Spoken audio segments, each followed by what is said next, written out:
If you're interested in mankind, if you're interested in society and how it should function, then you would do well to study the past.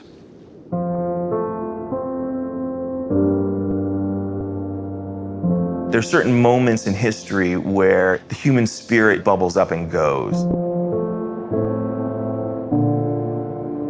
Whether we're talking about democracy, art, philosophy, it doesn't really matter what the subject is. It begins in Greece.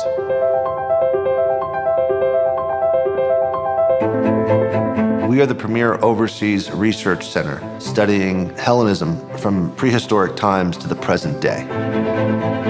We're a consortium of almost 200 leading academic institutions in the United States. There's hardly a part of Greece that some American school project is not operated in.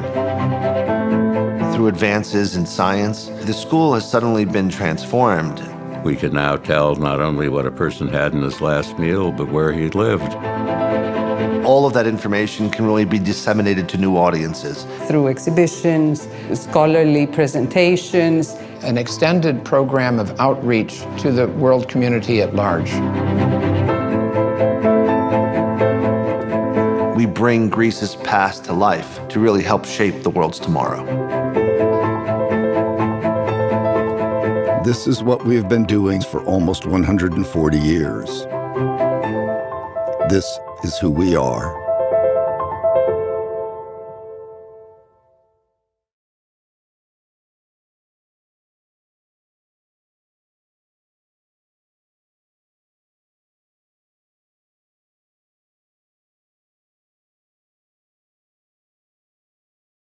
The night before we got to Greece, I couldn't sleep because I was so excited.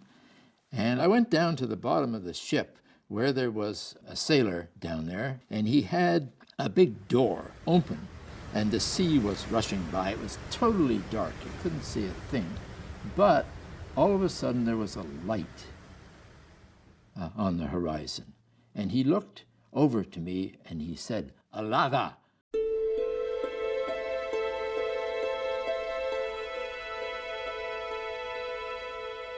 The whole purpose of the foundation of the school really was to get American scholars, students over to Greece to experience firsthand the sites, the museums, the phenomenal buildings, and the topography.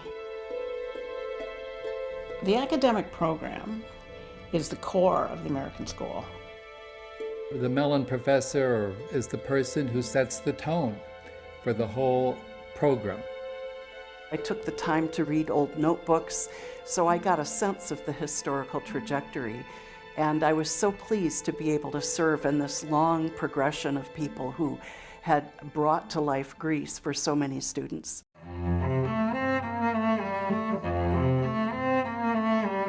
This tradition started in the very first year of the school. The first director of the school in the fall of 1882 was William Watson Goodwin. He was not an archaeologist, he was a philologist. But he quickly realized that it would be a waste of his time and a waste of the students' time to spend that time reading ancient authors. That's something they could do back in the library in Boston. People who were students in the 20s and 30s, they would tell you all sorts of stories. They would take all day to get to one site. We heard stories from them about what it was like to travel on the trips by donkey. You had to take something like a sleeping bag with you that you would tie around your neck to keep the bed bugs out. We ate turkey. Turkey for breakfast, turkey for lunch, turkey for dinner, because that's all the food that they had. Much as we all love Athens, it's so good to get out of the city and see the great variety and the many, many layers of history that Greece has to offer. Autopsy is everything. How do you move an army from Athens to Thebes? What pass do you use? How are you going to get there? When you come over here, you have to think about how you approach a problem from a different point of view, rather than just an American point of view. You become very aware of the importance of mountain passes and sea passages and all of that. So it's important to have in that position somebody who knows the sites very well. But it's deeply familiar with all the literary sources and also how a particular spot fits into the topography of Greece as a whole. Our Mellon professors are the top Greek archaeologists in the world, and they lead our students around approximately 10,000 kilometers. The Corinthia, the Argolid, we go all the way down to the Mani and the Peloponnese, all the way to Epirus. We go all the way up to Thessaloniki, to Thassos. We spend time in Crete. It's got to be the best teaching job in the world, because all you do is go around Greece and visit the sites every year with a group of highly motivated and very well-trained graduate students. So many of them become your good friends by the time you're done. These connections have stayed with me my whole life, and I have very warm and direct relations with many of the students.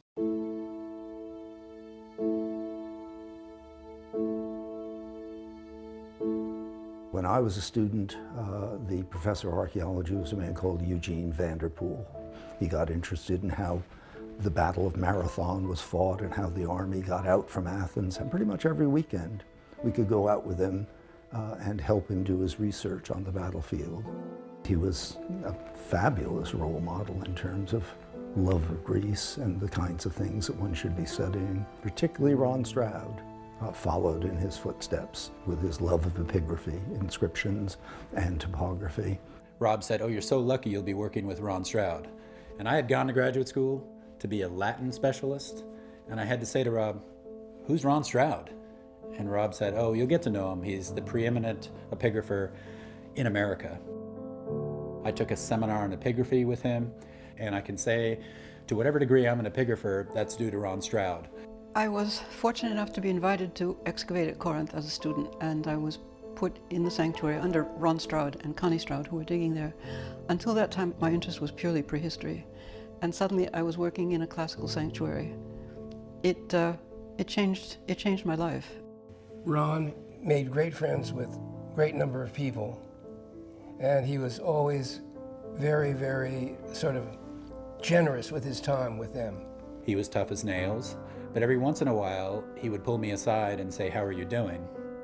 And as a graduate student, your answer is, "Well, I'm working on that last chapter." And he stopped me and said, "No, how are you doing?"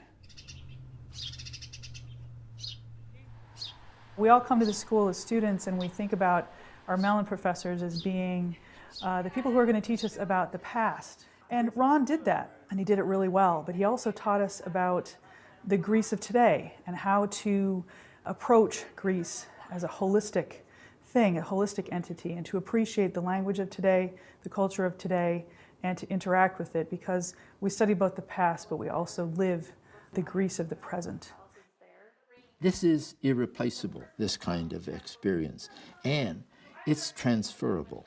It's something real. It's not some picture in a book. I'm totally convinced that it makes you a much, much better teacher.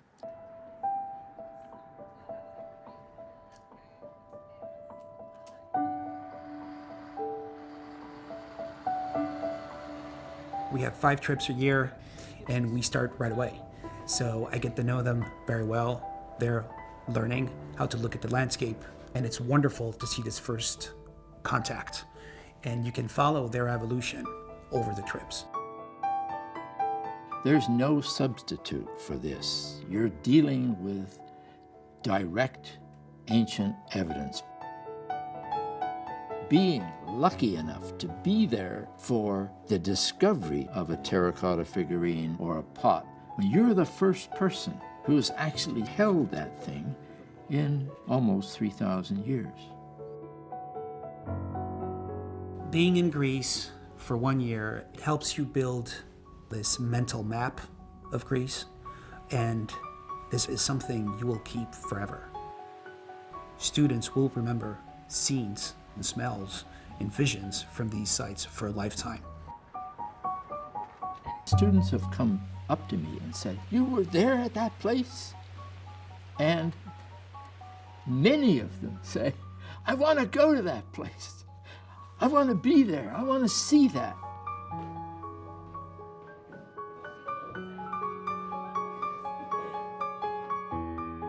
Being on the spot and carrying away with you something about being on the spot is one of the key things that the American school can do for you.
I've always liked books.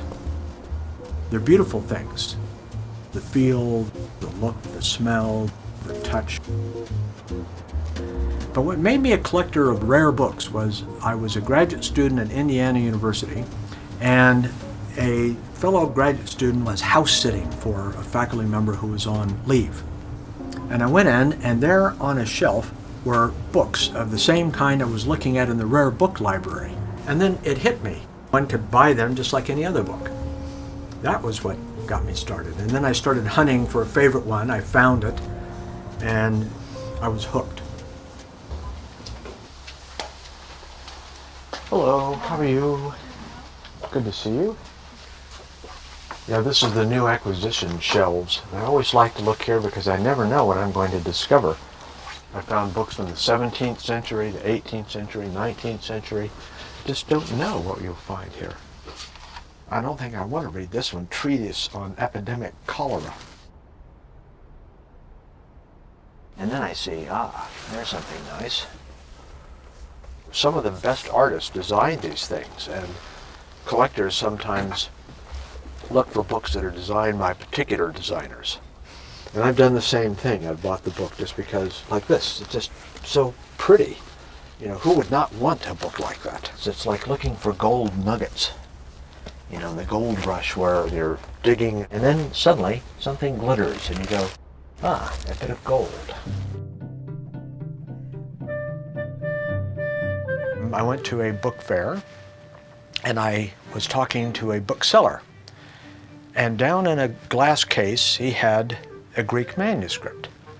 And you just don't see Greek manuscripts. I looked at it, I really wanted it, my heart's beating loudly. Please let me be able to afford this book. He named a price, I paid it.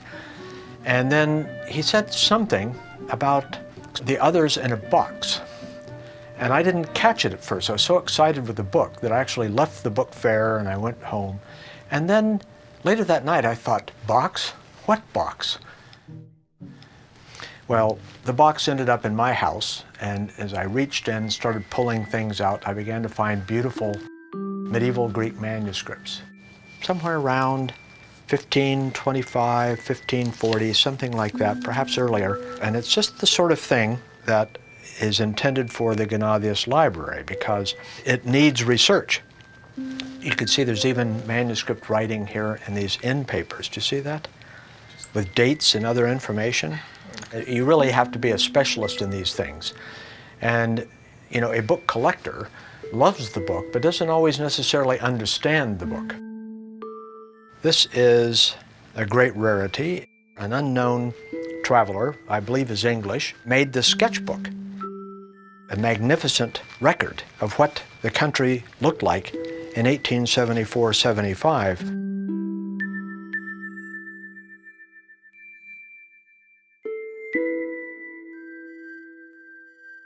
And one of the most remarkable images in here, the equivalent of Airbnb in 1874, somewhere on the way to Nemea, they stopped at an inn, and here you see their riding gear, their weapons, they've got the fire going, cook some dinner, try to dry out before the next day's travel, January the 13th. No wonder he's sitting so close to the fire. And this is the sort of record that can help us to visualize the world as it was at a time that's now, of course, gone. John Gennadius, whose collection made up the core of the Gennadius Library and whose benefaction made it all possible, this is what he envisioned. But I will also benefit by seeing all of these going back home, back where it began its life and where it can join others and be studied by scholars who will be able to tell me much more about its travels through time. The Gennadius Library is a place that is full with books that have a very special history because they have spoken to somebody who had the passion, the will, and the eagerness to look for something. They were chosen by a collector. There are genius collectors. Gennadius was one of them. He was looking for something very specific. And I think this is what makes a good collector, to know what you're looking for. In the case of our library, the word is Greece, Greek, Athens, Constantinople, Byzantium, or something of the sort. This is the foundation upon which other collectors have offered their personal collections, the heirlooms of their parents, of their grandparents. And of course, new materials come in because people want to find a good home. What Curtis Reynolds has been collecting fit very much to what both the Archives of the American School and the Gennadius Library have been collecting so far. Documents that are related to the history of archaeology in Greece, to the history of the Greek nation. It's very important when the collector decides to donate to an institution with organized facilities. It's not only that we will provide safe storage for posterity. All these precious items get a new life. They get energized because here they also are shared with the public. It finds a new home, a home that is open to all.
The Stavros Niarchos Foundation, with a bold vision, have elevated so many different organizations worldwide and made an impact on a global scale.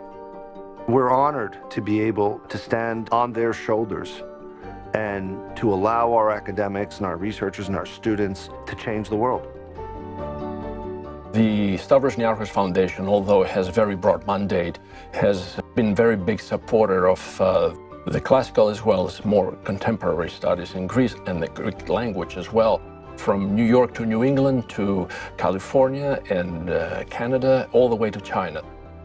The Stavros Niarchos Foundation surely loves books and libraries, but it is libraries and books in the 21st century.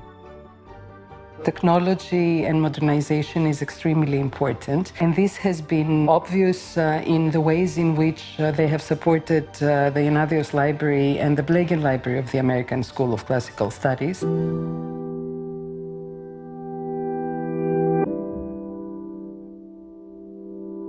Modern libraries are not only about books.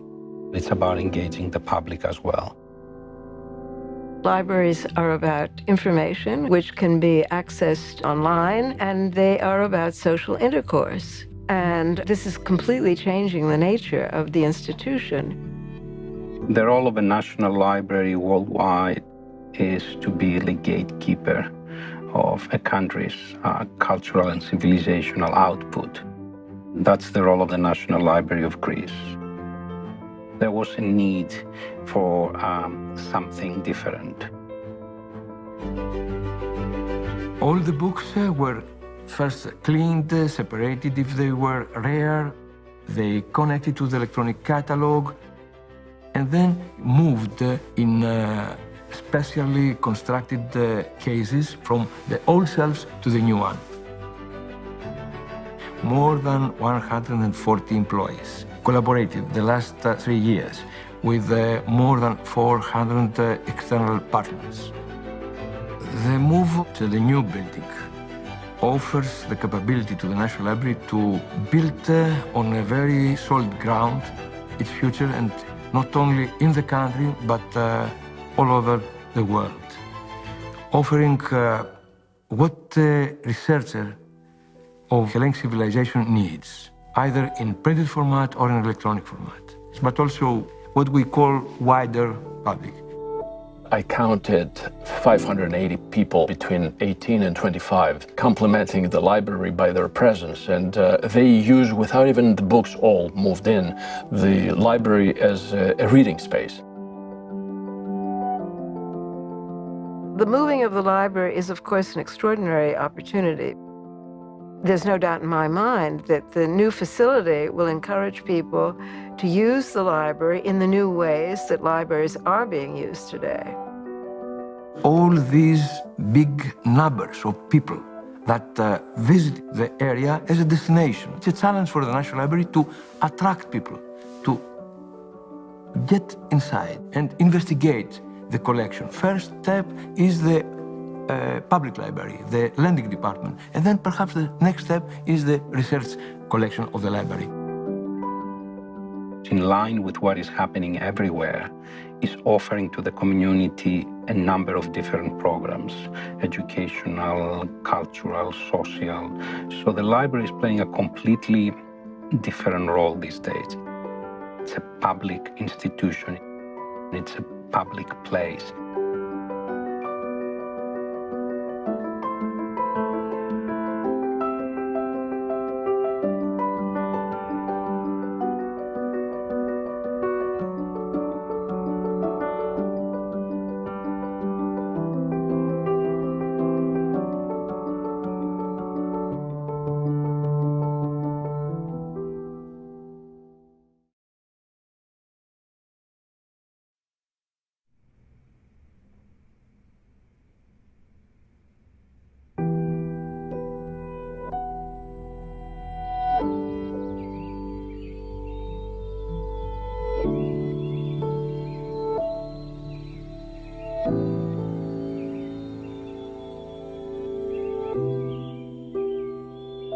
You're walking in Athens, and all of a sudden you come upon these buildings. It's striking.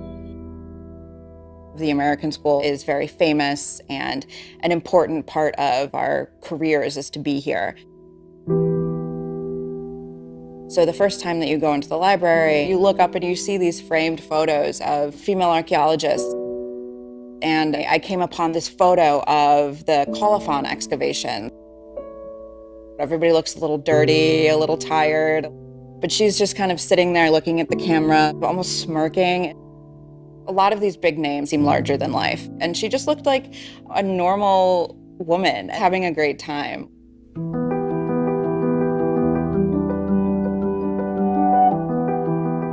Let me make the humiliating confession at once. I have never raised a pickaxe. I have never wielded a shovel. Cherish no fond regard for the female excavator as a subtle compound of brain and brawn, who, at will, can raise a boulder or decipher the inscription upon its face. Here you shall have her true portrait and the chronicle of her days, and if they are poor in deeds of prowess, you still may find them full of varied experiences, half poetic, half practical, and full of precious human context. She was a legendary archaeologist. Her excavations are exemplary models for students for generations afterwards, and she's still being read today. Julius Goldman was Hetty's father, and he was the son of Marcus Goldman, the founder of Goldman Sachs, and he was the lawyer. But his children all pursued professions atypical for the family.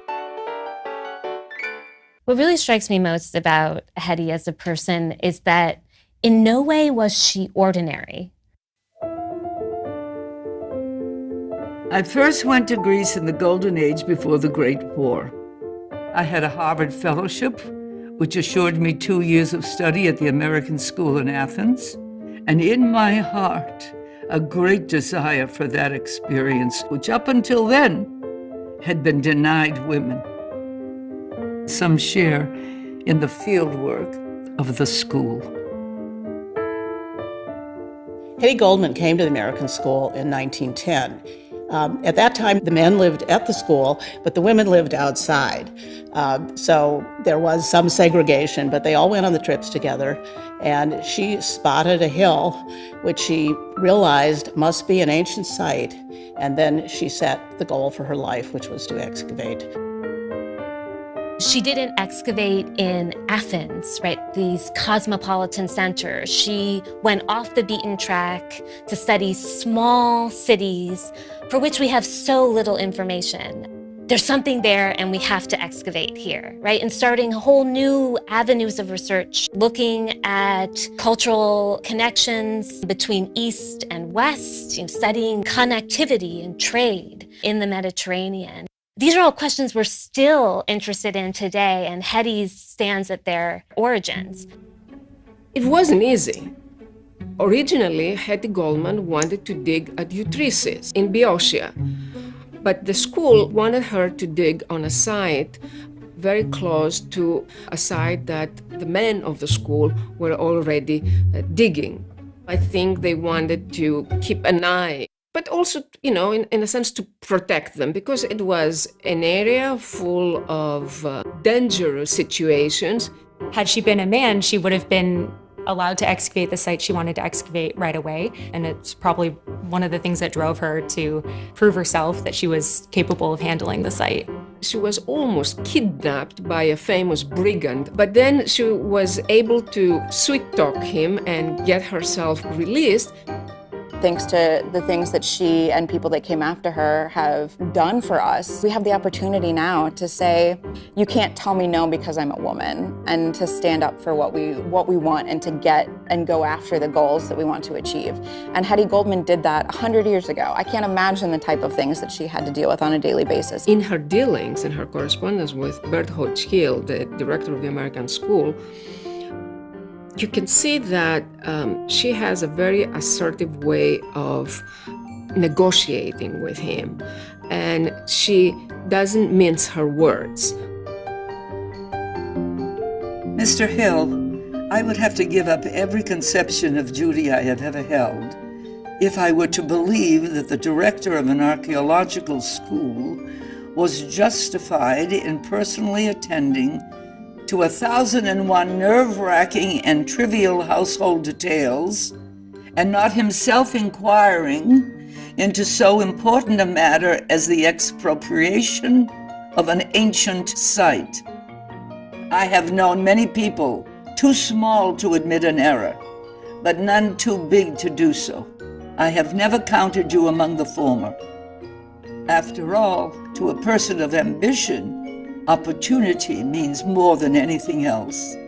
And I still remember with gratitude that very opportunity to excavate came from you.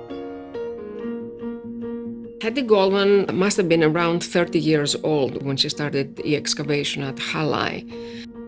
She is the first American woman, together with Alice Leslie Walker, to get the permission, a formal permission, to direct their own excavation. Hetty took on students from the American school, particularly young women, who then went on to become eminent in their own right and major archaeologists. So this mentoring process was extremely important to promote women and bring them into the field. And today I think we're very proud to say that we have women running major excavations, Mycenae, Pylos, and Samothrace, just to name a few. As women engaged in the strange pursuit of excavating, great was the speculation as to the actual object of our work. The most favored hypothesis being that somewhere on the Acropolis was an ancient treasure of gold, guarded by serpents, of which our map told us. But before Halle lay revealed, wars interrupted the work, and we still await the peace which is so long in coming to bring it to completion. These were very tumultuous times. Many times excavations were cut short because of war and violence, and she stepped right in, took up nursing and other causes. The fact she was able to achieve what she was able to achieve, even with all of these obstacles, makes it that much more impressive. It's really wonderful to remember, especially because she's the one that funded this building that we're in right now. She put money towards it and wanted to establish a place for women to live at the American school. Hetty Goldman, along with her friend Alice Walker Cosmopoulos, were big proponents of a dormitory for women, and in fact, they each had given $1,000 when colleges like Vassar or Smith or Bryn Mawr had contributed $450. To be a good scholar, you need to be a good person, and I think that Hetty Goldman's life and career reflects that. She was not only an incredibly inspiring academic, but also a humanitarian and a mentor. It was the early women at the American school, like Hetty Goldman, who really paved the way for all subsequent generations of women who've worked here, including myself and the students that we have here today. And I think these examples, these role models, are extremely important going forward. We will not forget Hetty Goldman and what she brought to archaeology and to Greece and the American school.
If you're interested in mankind, if you're interested in society and how it should function, then you would do well to study the past.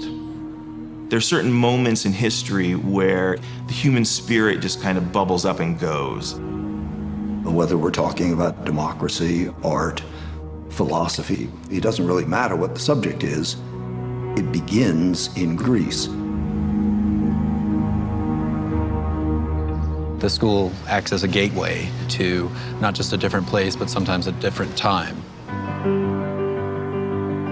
we bring Greece's past to life to really help shape the world's tomorrow. Preserving, protecting, promoting all aspects of Hellenism from ancient times till today. And we've been doing it for 135 years. There were educated businessmen, lawyers, financiers who truly believed that the study of the Greek past was of a great good for the general public and that it needed to be advanced. We exist by virtue of the philanthropic efforts of individuals like them. We had pioneer women archaeologists leading research teams in Greece. We are international, multicultural, and intercontinental in terms of the networks of collaborations that are carried out. We're a consortium of almost 200 leading academic institutions in the United States, all of whom support the school. We draw from that membership, whether in Texas or Hawaii or Massachusetts or Florida, to bring people here. In a place that has, 3 world-class libraries within 100 meters. When you're in Athens, it feels like the center of the universe. I would rather do this here at Athens than anywhere else because the major monuments are here and it's very inspiring. You feel what a contemporary Greek would have felt standing on the Acropolis with the Parthenon right next to you. What you're doing is creating the next generation. They're all going to be high school teachers, they're going to be professors, they're going to be scholars, and they are the ones who are going to pass on our understanding of antiquity. We have the pieces that were necessary for the working of the democracy, and those are the people of Athens speaking to you directly over thousands of years. We have about 1.5 million items digitized. All of that information can really be disseminated to new audiences, to the global classroom. The American School gives you a place where you can kind of explore your own passions in a way. You have people who are so passionate about the material, they create tools to study it. When you see what can be done at a single site, then you realize, why can't we do this across all of Greece? And have all of Greece accessible in that way. There's hardly a part of Greece that some American school project is not operated in. We've got 300,000 catalogued objects to educate our students, but also for research so that we can come up with better interpretations. We're also developing ways to present this all to the public. So we're creating a management plan to create an archaeological and ecological park, educational programs for children in the States, which we translate into Greek so that students in Greece can also use those same materials. The collection is about the history of Greek genius through the ages. It is very important to find ways in which to attract people, to make them understand that there is value in the old books and secrets that are hidden in there. Our mission is essentially a rescue mission. We're creating time capsules for future generations. It is important to be able to share this through exhibitions, scholarly presentations. We carry out many synergasias, collaborative projects with archaeologists in the different inspectorates of the Ministry of Culture. We conduct research together and publish together.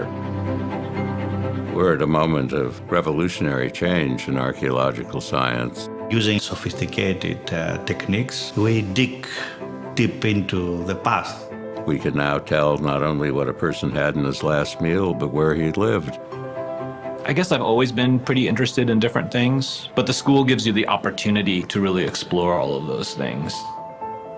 You come over as an American and you leave feeling much more like a Greek.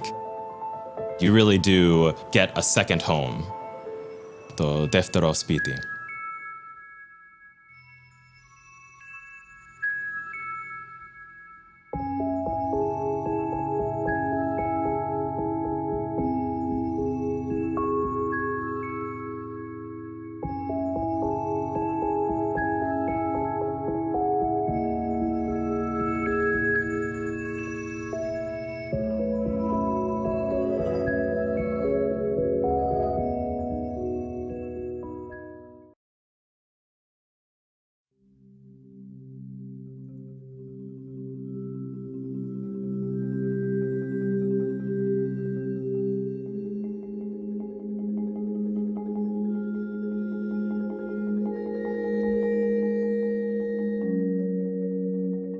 Just about every city of importance in antiquity has been built over.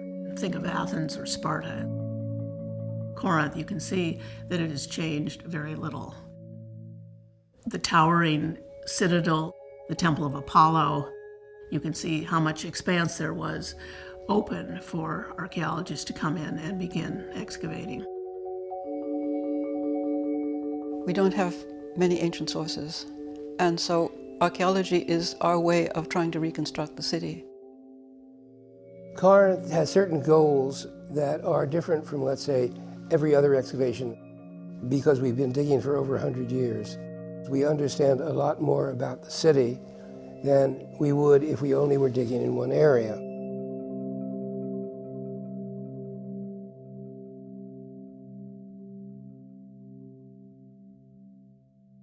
The excavations of Corinth began in 1896, and unlike other foreign schools who were excavating sanctuary sites, the Americans picked a site that was actually an ancient city. And this was very important because rather than telling us just about the religious life of a community, it tells us about life in a polis. Because of our long history here, we have an enormously large collection and one that is well referenced in terms of context. We have material ranging from the 7th millennium BC to the 19th century AD. So it proves to be a very helpful resource for people trying to understand what they have elsewhere as well as in Corinth. This is a geometric wine pitcher made around 900 BC, and it is just one of roughly 34,000 vases that we currently have in our study collection in the museum basement. We're working and thinking thousands of years before our time, and we're trying to make sense of it. Our fixation is obviously with what we're uncovering, and what we're uncovering 9 times out of 10 is not gold, fantastic things. It's things like these loom weights. These have been found all over the city, and we found thousands of them, and they are for holding down the threads of a vertical loom.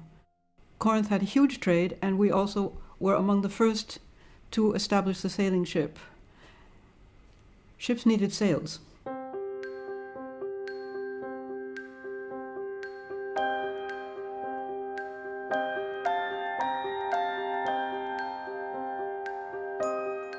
Corinth exported textiles, and there must have been a production, big production. In the 7th and 6th century, we were selling a lot of pottery to central Italy, to the people who are called the Etruscans. That influenced their whole style, their wall paintings, their vase paintings. It all suddenly begins to reflect Corinth.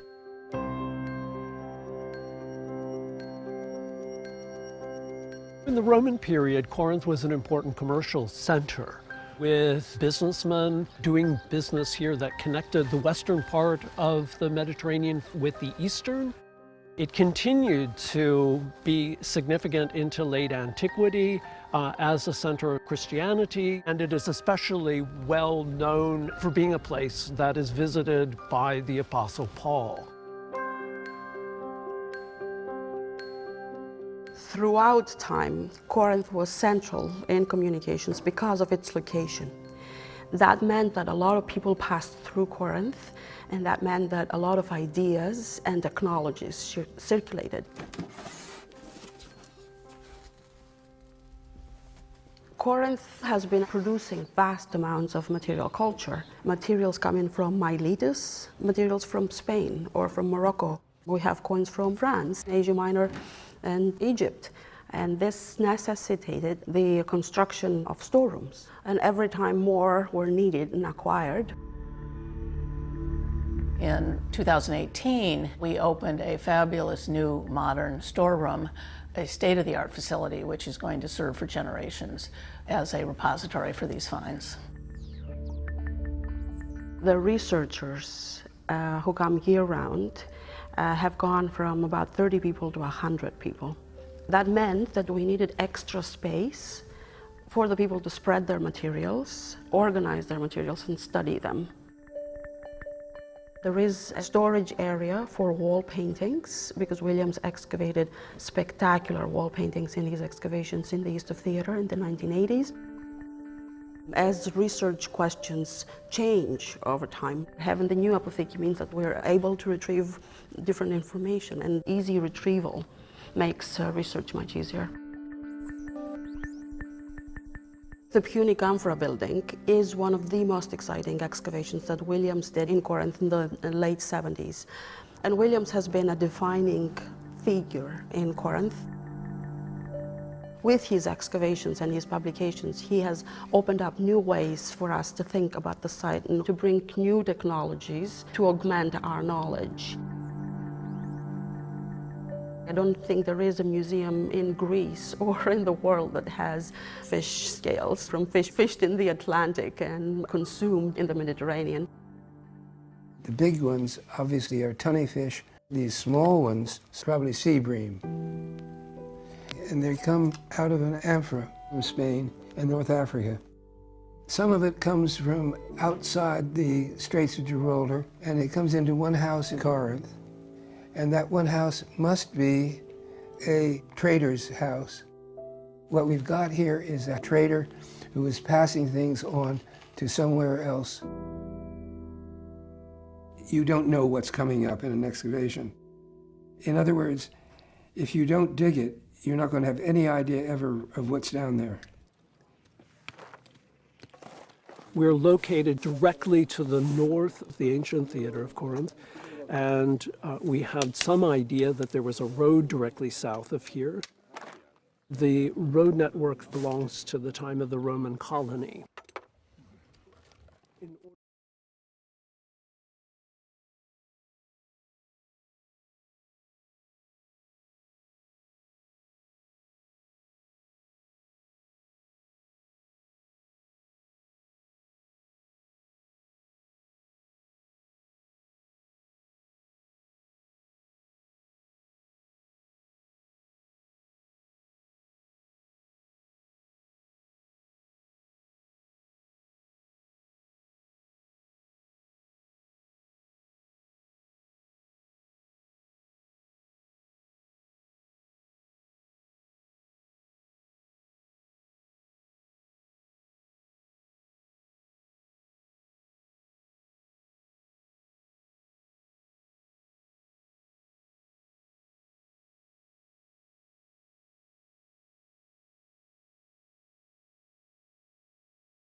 τη ξενιτιά το χαιρέτε.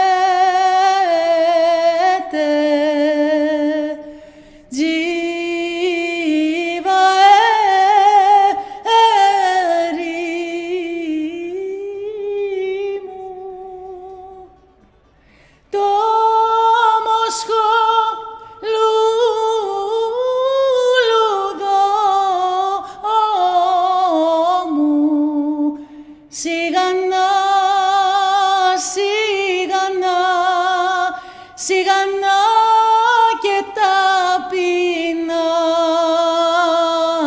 σιγανά, σιγανά,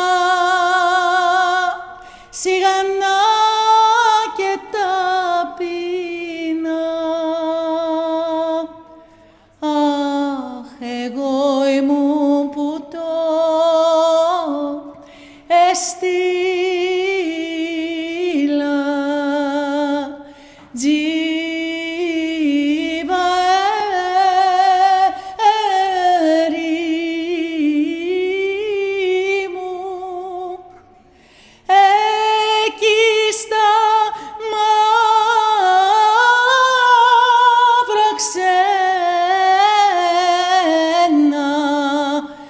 σιγανά, σιγανά, σιγανά και ταπεινά,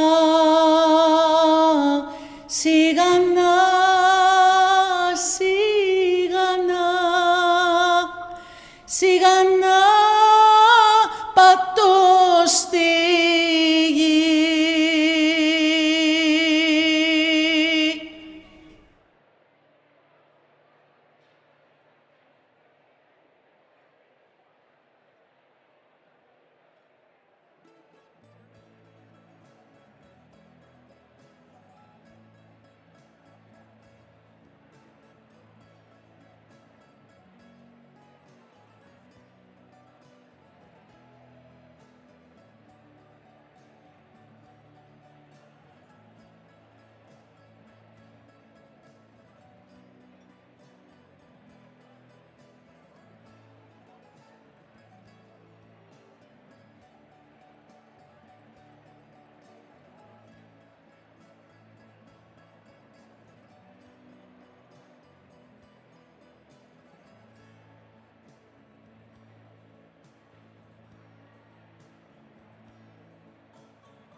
If you're interested in mankind, if you're interested in society, and if you're interested in mankind, if you're interested in society and how it should function, then you would do well to study the past.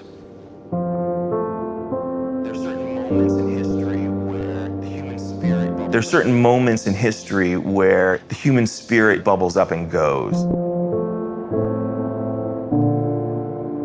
Whether we're talking about democracy, art, philosophy, it doesn't really matter what the subject is. It begins in Greece.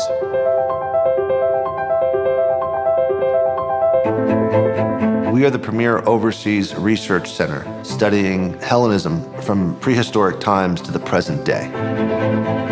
We're a consortium of almost 200 leading academic institutions in the United States. There's hardly a part of Greece that some American school project is not operated in. Through advances in science, the school has suddenly been transformed. We could now tell not only what a person had in his last meal, but where he lived. All of that information can really be disseminated to new audiences. Through exhibitions, scholarly presentations, an extended program of outreach to the world community at large. We bring Greece's past to life to really help shape the world's tomorrow. This is what we've been doing for almost 140 years. This is who we are.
Executive Director of the American School of Classical Studies at Athens, George Orphanakos.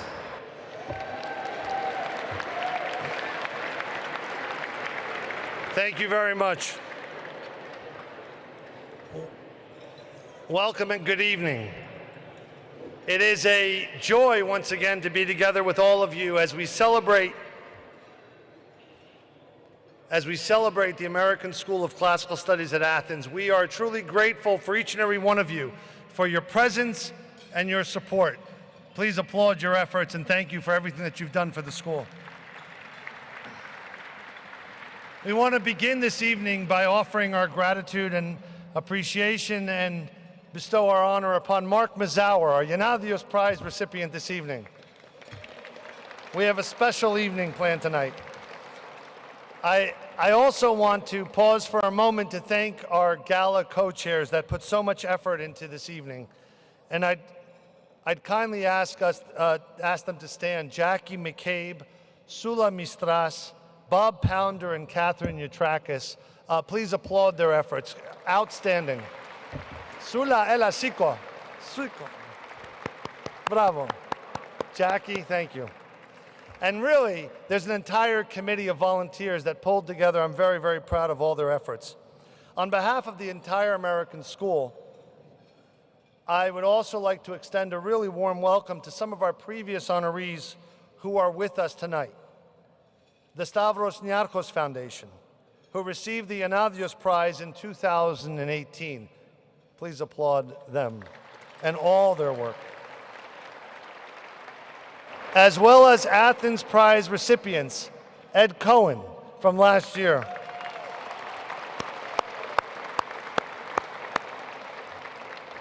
And, of course, our first one, John Camp.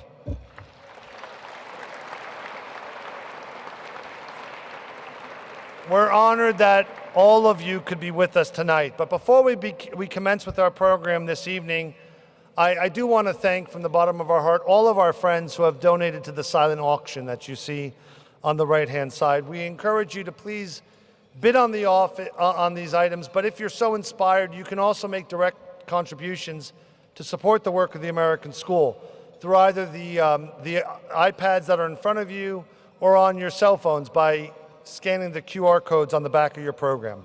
And of course, all the funds that we raise tonight support the American School's efforts to preserve, to promote, and to protect Greece's past through archaeological exploration, conservation, research, publication, exhibitions, academic and public programming.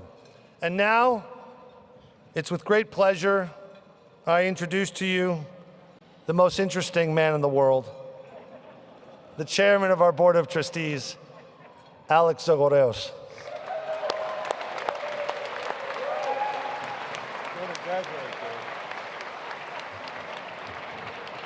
George, as you can see, has a tendency to exaggerate. But thank you, George, and our gratitude to you and your team for all of the hard work putting this event together. It really is a lot of work, and it seems to be perfect so far. So far, yeah. Dear friends, to begin, let me convey the congratulations of the Board of Trustees and the entire American School family to our honoree this evening, Mark Mazower.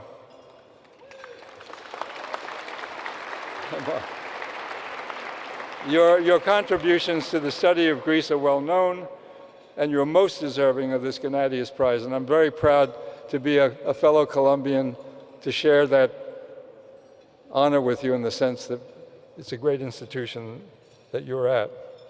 As we honor you this evening, we also celebrate this incredible institution, the American School of Classical Studies at Athens. It's accomplished so much since the time when it was established in 1881. Our achievements are a testament to the commitment and generosity of many dedicated individuals. At the top of that list are the trustees and overseers, those who came before us and those who are currently serving. I would like to ask the trustees, overseers, and emeriti to please stand and be acknowledged, and I'd like all of us to thank them for their commitment of time, talent, and treasure. Thank you.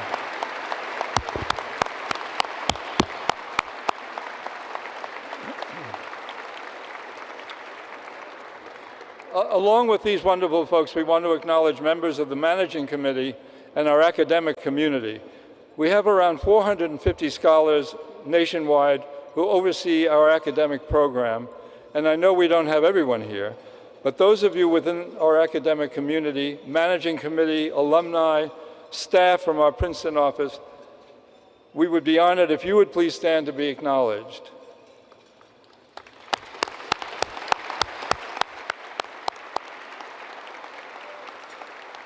Thank you.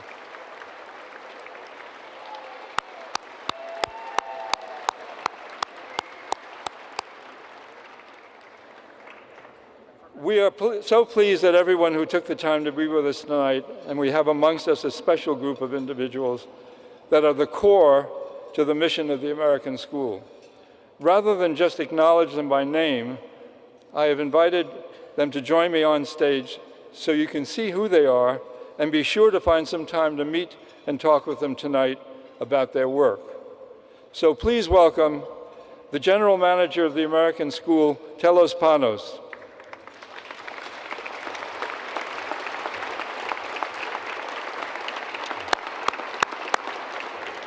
The Director of the Gennadius Library, Maria Georgipoulou.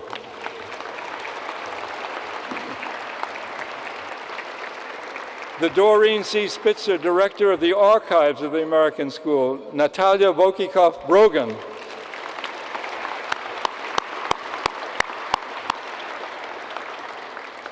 The Director of the Malcolm Wiener Laboratory for Archaeological Science, Takis Karkanas.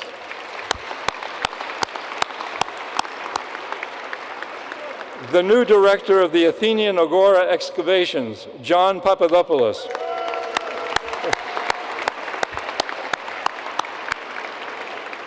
And the Director of Publications, Carol Stein. Wonderful.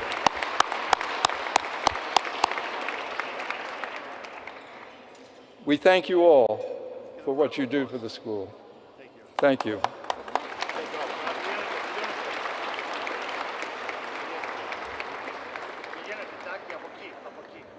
Before we continue with the evening program, I wanted to let you know, if you are not aware, that in this room we have some of the most respected, learned, and prolific scholars of the Greek world. These are women and men who have made it their life's passion to study and promote Greece's past from antiquity to the present. I encourage you to search these people out tonight. Some of them may be sitting at your table. Take some time to find out who they are and what they do. They will amaze you. And now, ladies and gentlemen, it's my privilege to welcome to the stage the Director of the school, Bono Westcott.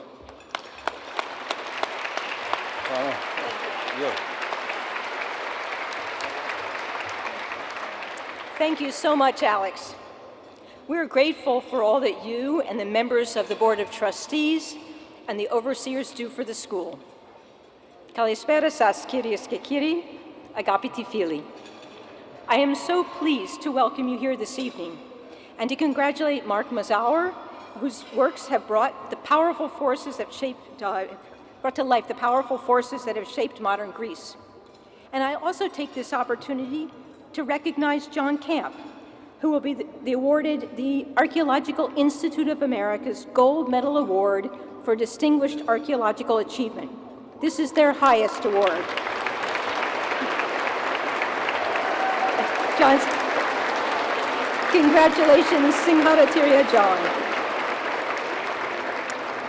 Now, both honorees are closely connected with the Stavros Nearchos Foundation. Mark, as director of the Stavros Nearchos Foundation Public Humanities Initiative at Columbia, and John as the Stavros Nearchos Foundation professor at Randolph-Macon College. When as a first-year graduate student I arrived on the magical island of Samothrace, I knew I was lucky. But I did not imagine then that I would be so fortunate as to stand here tonight. It's an honor to work for the American School and to represent the school and its members in Greece. I have a rich inheritance from previous directors. Jack Davis's expansive leadership, Jim Wright's vision for archaeological projects, and Jennifer Niles' extraordinary creativity in the face of COVID have all made the school in Athens the most dynamic, resilient, forward-thinking foreign research institute in the Mediterranean and a world leader in the study and celebration of Greek history and culture from prehistory to the present. The remarkable assets which the supporters of the school, you, and the nation of Greece have placed in our hands are well managed by the departmental leaders that you met just a moment ago, along with many dedicated women and men whose commitment and vision make each part of the school successful. They also work together to create a dynamic organization that reaches far beyond its constituent parts.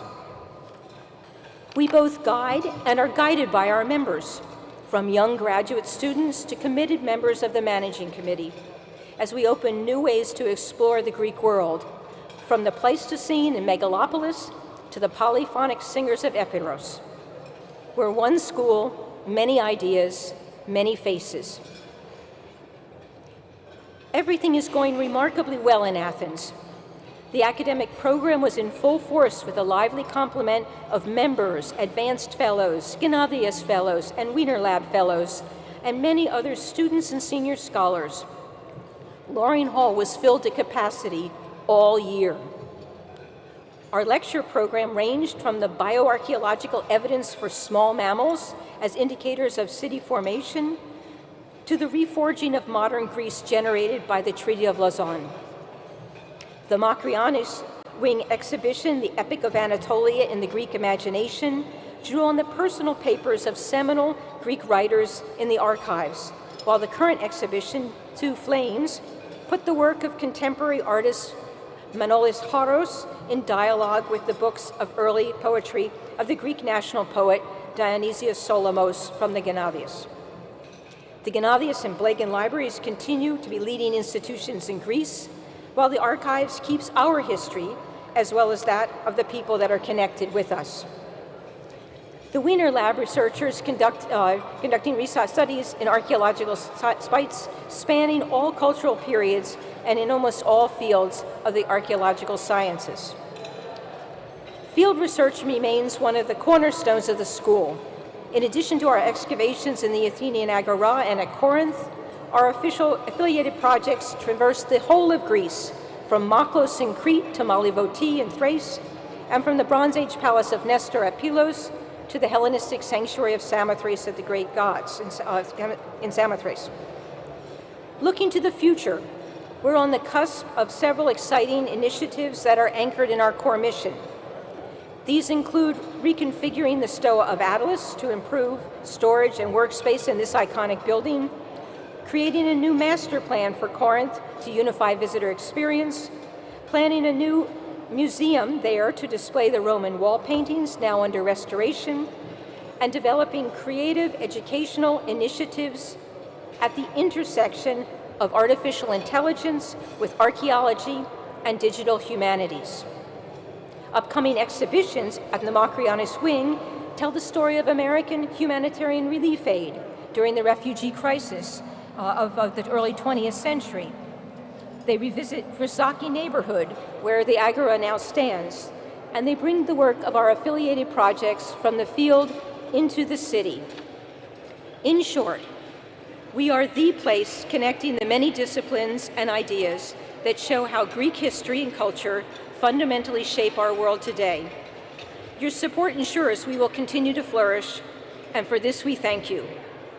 Enjoy your dinner. Ευχαριστώ και καλή όρεξη.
αγκαλιά.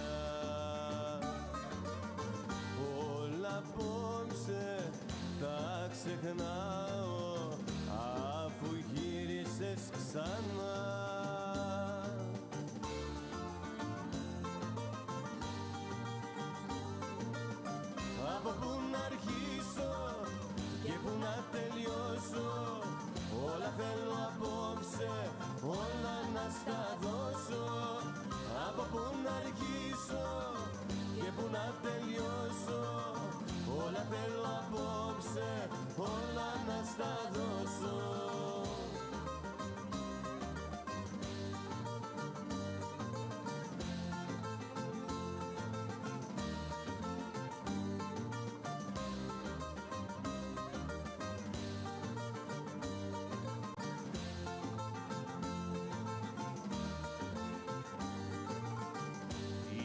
καρδιές που είναι μεγάλες, τιμωρία δεν ζητούν.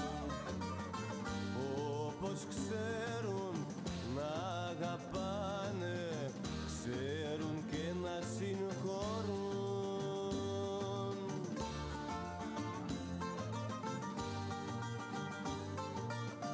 Από πού να αρχίσω και πού να τελειώσω, όλα θέλω απόψε, όλα να στα δώσω. Από πού να αρχίσω και πού να τελειώσω, όλα θέλω απόψε, όλα να στα δώσω. Από πού να αρχίσω και πού να τελειώσω, όλα θέλω απόψε, όλα να στα δώσω. Από πού να αρχίσω και πού να τελειώσω, όλα θέλω απόψε, όλα να στα δώσω.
φεγγάρι χλωμό, απόψε πόνο, για φέξε μου λίγο μια αγάπη χαμένη να βρω.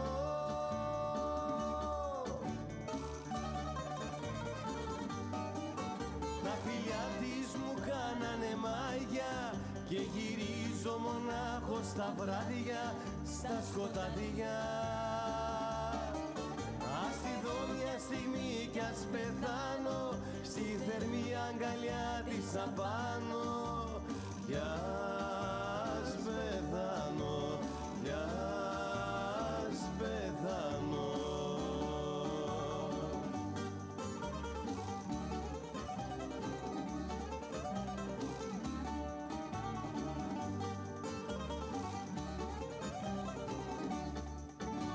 Φεγγάρι χλωμό, απόψε πόνο, μη σβήσεις πριν κλάψω πικρά τον δικό της χαμό.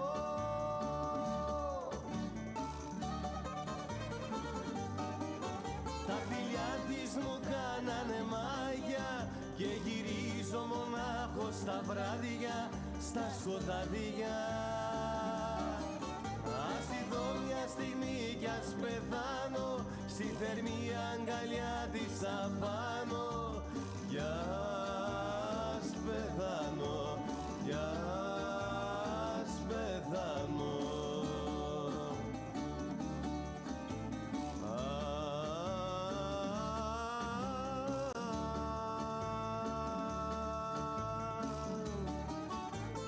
Γύρνα πίσω, δεν βαστώ, θα πεθάνω, θα καθώ.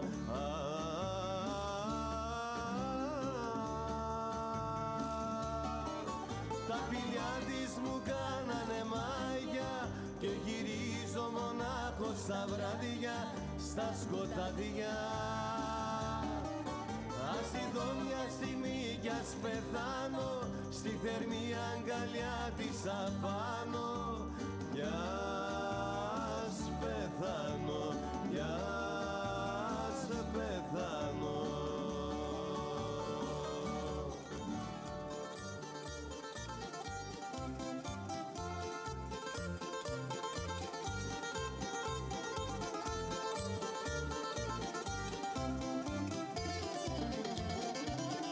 Πέντε, δέκα, δέκα, δέκα, ανεβαίνω τα σκαλιά. Για τα δυο σου μάτια, για τις δυο φωτιές, κι όταν με κοιτάζουν νιώθω μαχαιριές.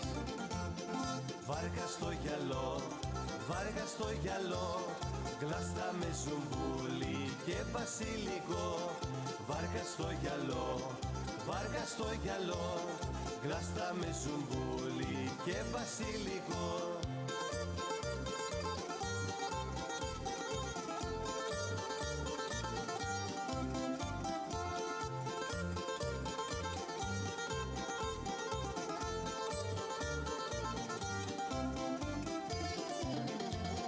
Πέντε, πέντε, δέκα, δέκα, δέκα, θα σου δίνω τα φιλιά.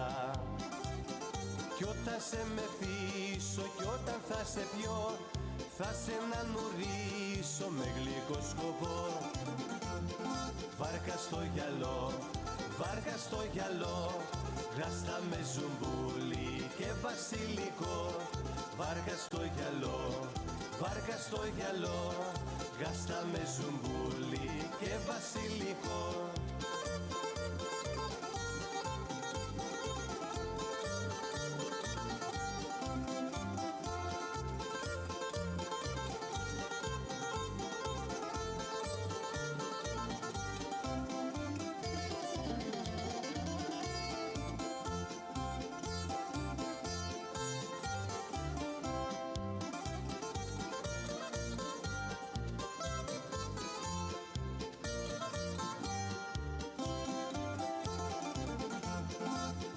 Στο γυαλό, βάρκα στο γυαλό, γάστα με ζουμπούλι και βασιλικό. Βάρκα στο γυαλό, βάρκα στο γυαλό, γάστα με ζουμπούλι και βασιλικό.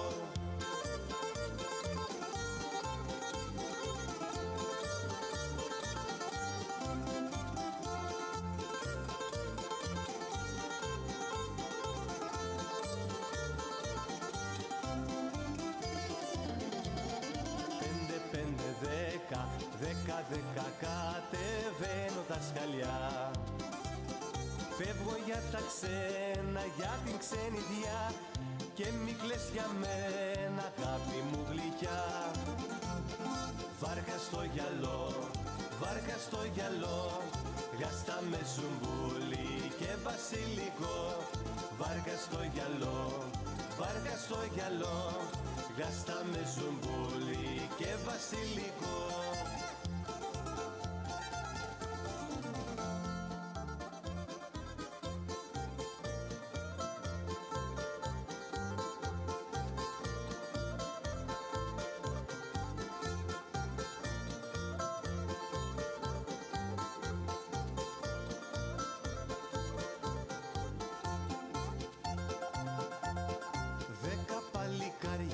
Στήσανε χορό στου Καραϊσκάκι το κονάκι.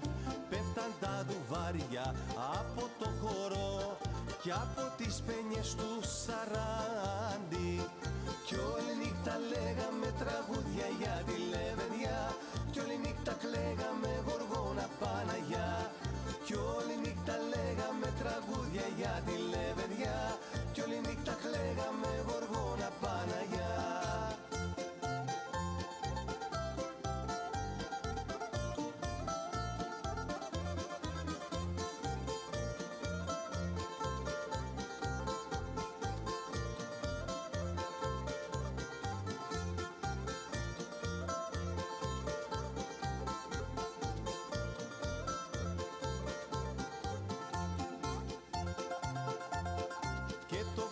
Βράδυ ήρθα μέσα μας Μάρκος, Βαμβακάρης και Τσιτσάνης.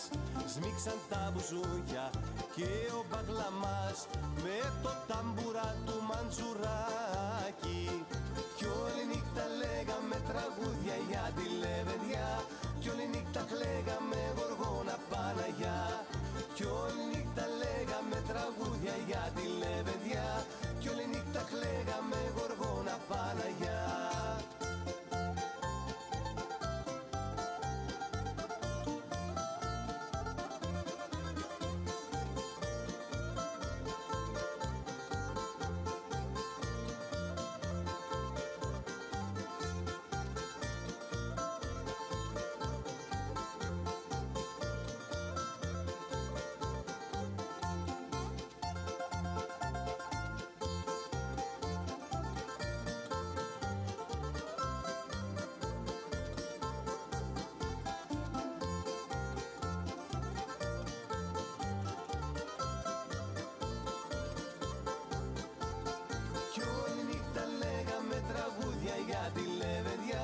Κι όλη νύχτα κλαίγαμε γοργόνα Παναγιά.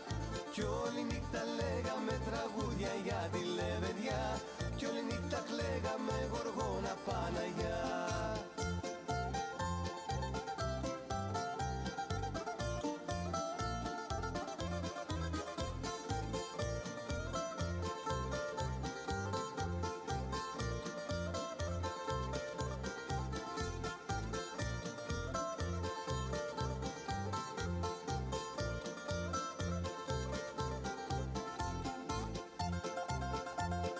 Έβαλα ένα βόλι στο χαριοφύλλο, έριξα τη νύχτα να φωτίζει κι είπα να φωνάξουν το Θεοφύλλο τη βραδιά μας για να ζωγραφίσει. Κι όλη νύχτα λέγαμε τραγούδια για τη λεβεδιά, κι όλη νύχτα κλαίγαμε γοργόνα Παναγιά. Κι όλη νύχτα λέγαμε τραγούδια για τη λεβεδιά, κι όλη νύχτα κλαίγαμε γοργόνα Παναγιά.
παλάτια στολισμένα με ενδιαμάντια να έρχονται να κάνουν μάγια να μας παίζουν μπουζουκάκια.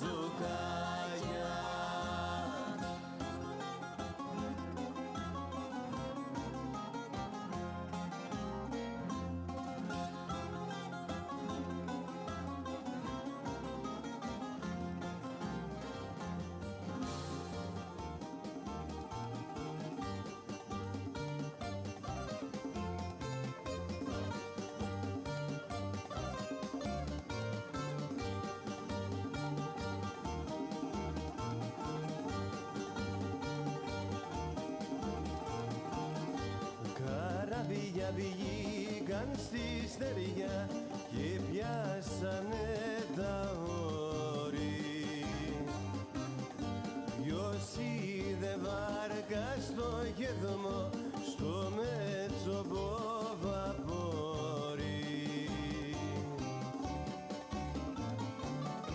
Ποιος είδε νύχτα με δυο φεγγάρια, ποιος είδε ήλιο σαν εκείνο και ερωτευμένα πουλιά και ψάρια να κολυμπάνε στον ουρανό.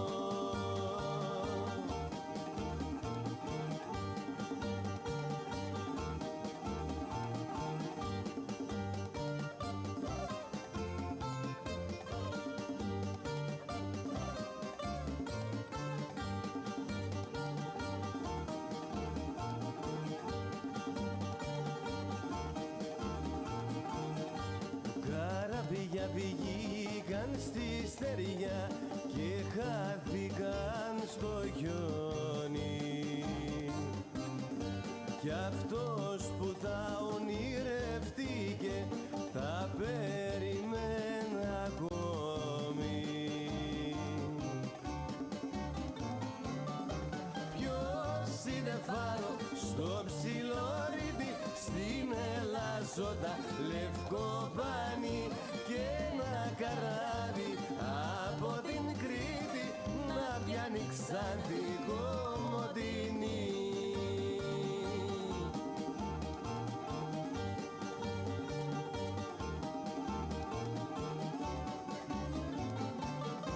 Ποιος είδε νύχτα με δυο φεγγάρια, ποιος είδε ήλιο σαν εκείνο και ερωτευμένα πουλιά και ψάρια να κολυμπάνε στον ουρανό.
Σώμα μου απόψε πάλι νίκησες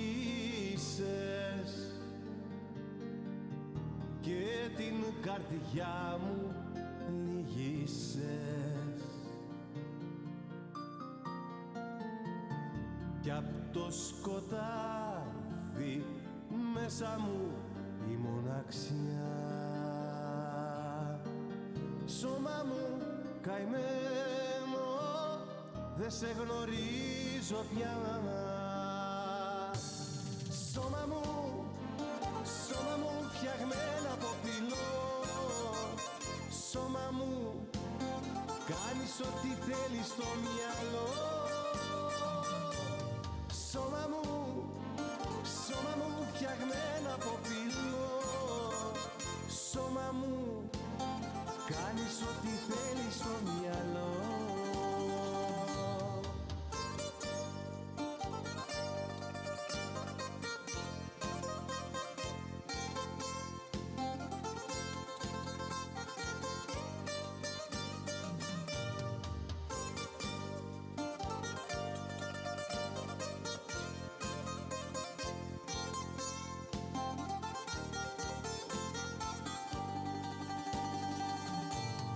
Σώμα μου από...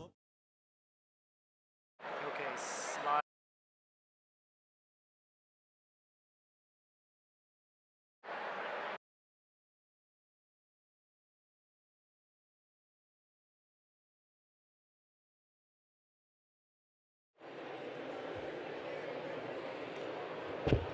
Okay, we're good. If I can interrupt you for a moment.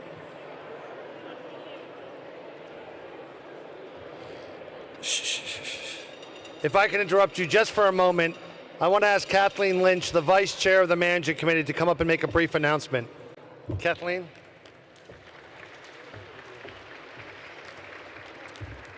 Thank you, George. Thank you. I'm Kathleen Lynch. I'm the Vice Chair of the Managing Committee. Before we start the rest of our program, on behalf of the Gala Committee, I want to thank you for your support tonight. One way you can all help the school is by bidding on the items in our silent auction. All of these have been graciously donated, and therefore 100% of the proceeds go to the American school. If you don't want to bid on anything, you can still participate in supporting the American school by making a contribution tonight using those iPads at your tables, and I have one right here as an example. Here's an iPad. One of these iPads, all of the money we raise directly supports our academic programs and the work of the American school. And as a thank you, when you are in Athens next, please be sure to reach out to us so that we can arrange a private tour of the campus and excavations for you. If you want, you can use the iPads, or please also notice that there's a QR code on the back of your program. Both of these will connect you to the auction and the opportunities to give to the American school. Thank you, and enjoy the rest of your dinner. We'll be back with you soon. Thank you.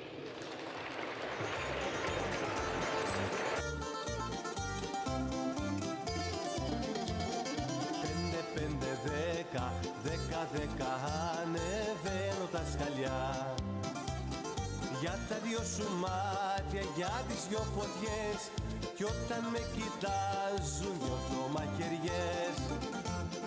Βάρκα στο γυαλό, γλάστα με ζουμπούλι και βασιλικό. Βάρκα στο γυαλό, γλάστα με ζουμπούλι και βασιλικό.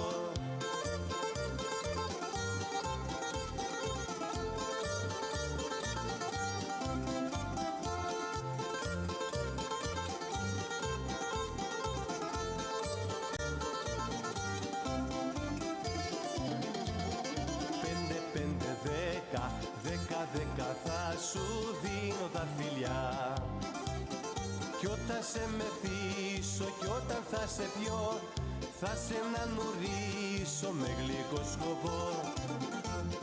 Βάρκα στο γυαλό, γλάστα με ζουμπούλι και βασιλικό. Βάρκα στο γυαλό, γλάστα με ζουμπούλι και βασιλικό.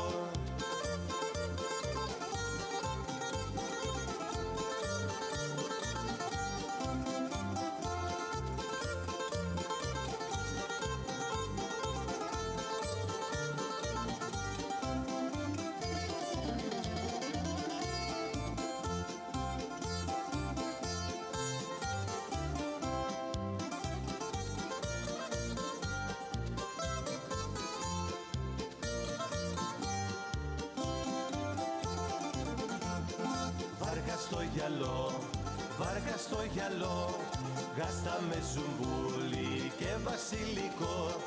Βάρκα στο γυαλό, βάρκα στο γυαλό, γάστα με ζουμπούλι και βασιλικό.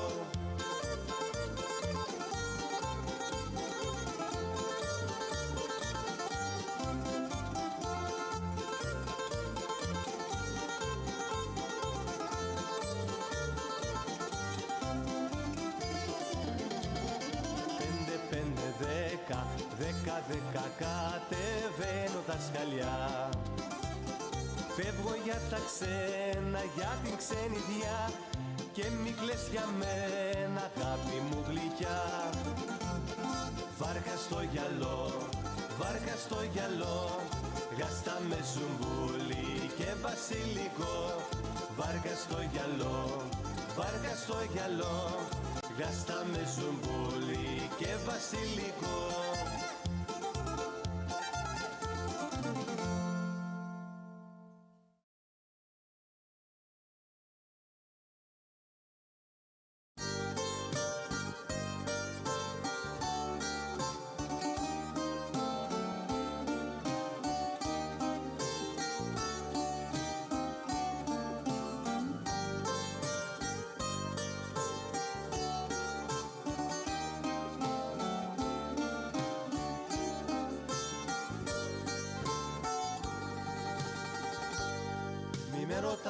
Αν σ' αγαπώ, δεν έχω λόγια να σου πω, δεν έχω λόγια. Μιλούν τα μάτια και η καρδιά, το λόγο έχουν τα φιλιά, δεν έχω λόγια.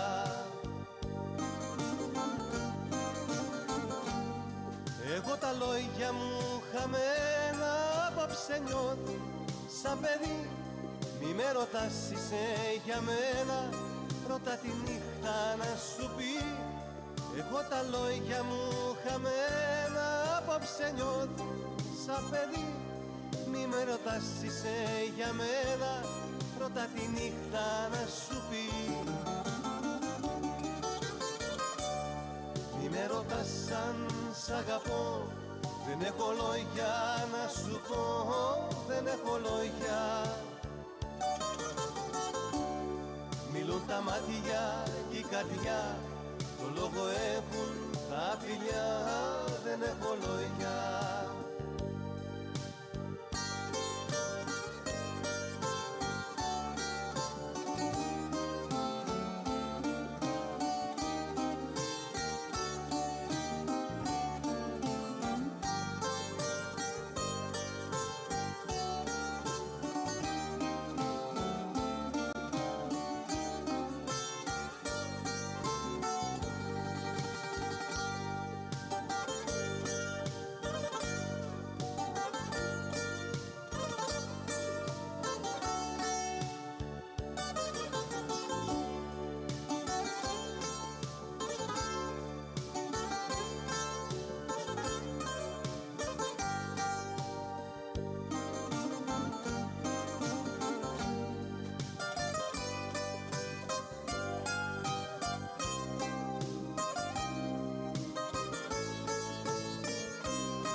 Σ' αγαπώ, δεν έχω λόγια να σου πω, δεν έχω λόγια.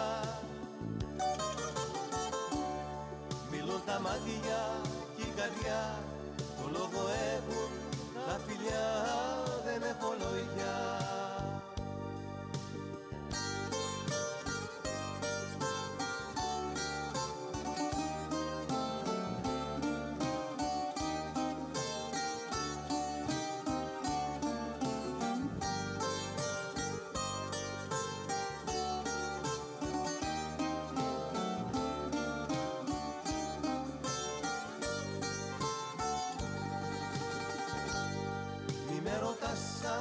Σ' αγαπώ, δεν έχω λόγια να σου πω, κύλιδος μου.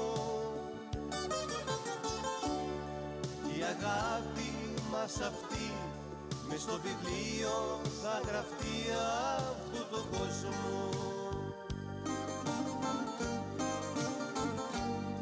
Εγώ τα λόγια μου χαμένα απόψε νιώθω σαν παιδί. Μη με ρωτάς είσαι για μένα, πρώτα τη νύχτα να σου πει. Εγώ τα λόγια μου χαμένα απόψε νιώθω σαν παιδί. Μη με ρωτάς είσαι για μένα, πρώτα τη νύχτα να σου πει. Μη με ρωτάς αν σ' αγαπώ, δεν έχω λόγια να σου πω, δεν έχω λόγια. Μιλούν τα μάτια και η καρδιά, το λόγο έχουν τα φιλιά, δεν έχω λόγια.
Βάζεις μες στο πλήθος, φορές αγαρίφανο στο στήθος, από μια γιορτή που μόλις τέλειωσε, μια γιορτή που δίστασες να πας. Κοκκίνο γαρίφανο, κοκκίνο γαρίφανο, πάνω στο πουκάμισο, στο μέρος της καρδιάς. Κοκκίνο γαρίφανο, κοκκίνο γαρίφανο, πάρτα από το στήθος μου ελπίδες να κρατάς.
Ladies and gentlemen,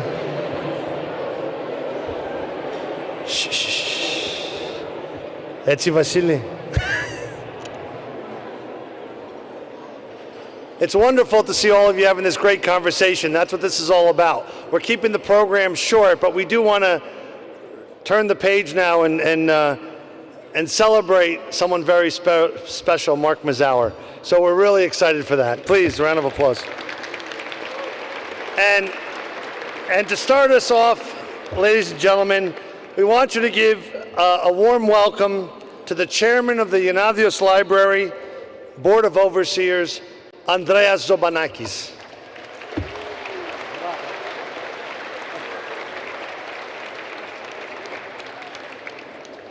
I hate to get between you and your desserts, but it's a great pleasure to be here with you all tonight.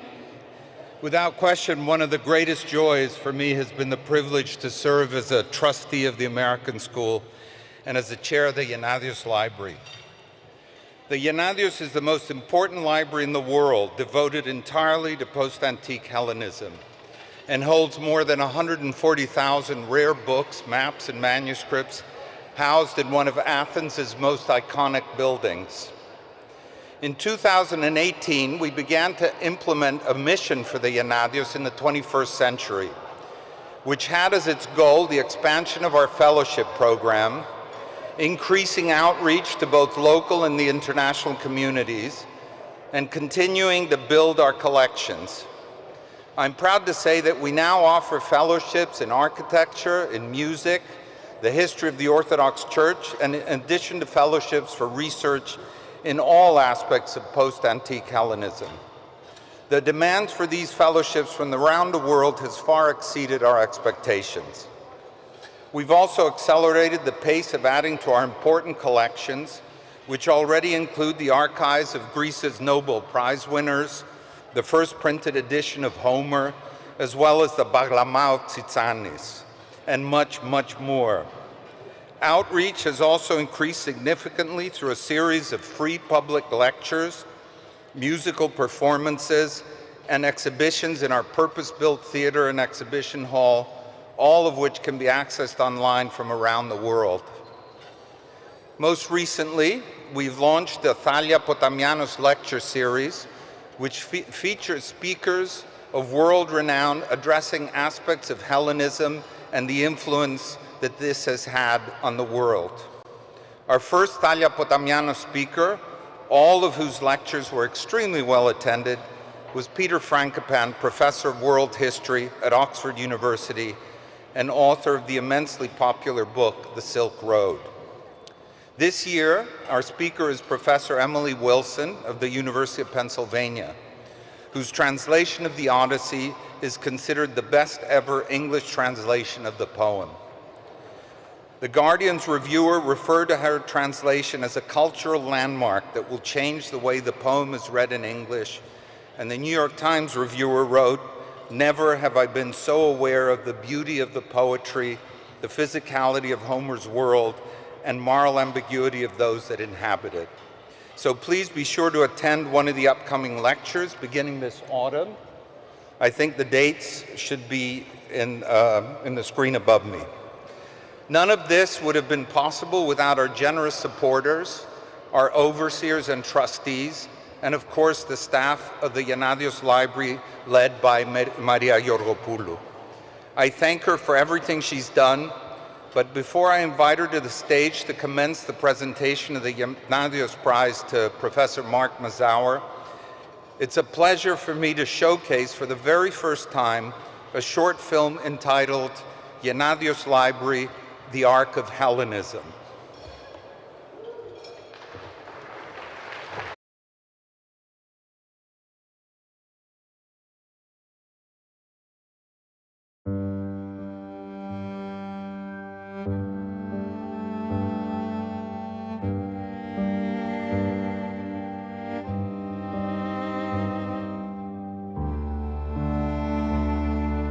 In the beginning was the Word.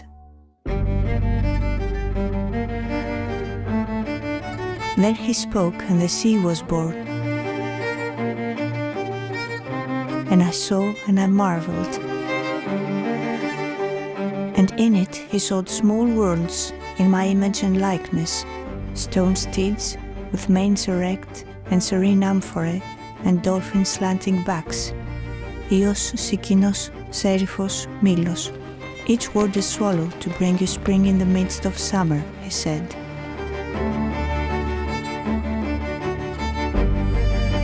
Greece is a small country, but its tradition is immense and has been handed down through the centuries without interruption.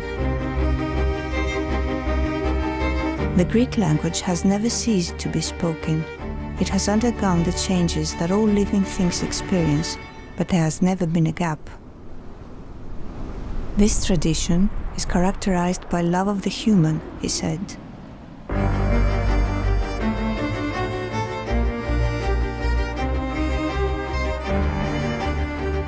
Many wise men and learned foreigners write about Greece. For myself, it was but one thing that pushed me to do so. It is that this here homeland we all share it together, wise or ignorant, rich or poor, even the humblest folk. We are in the we, not the I.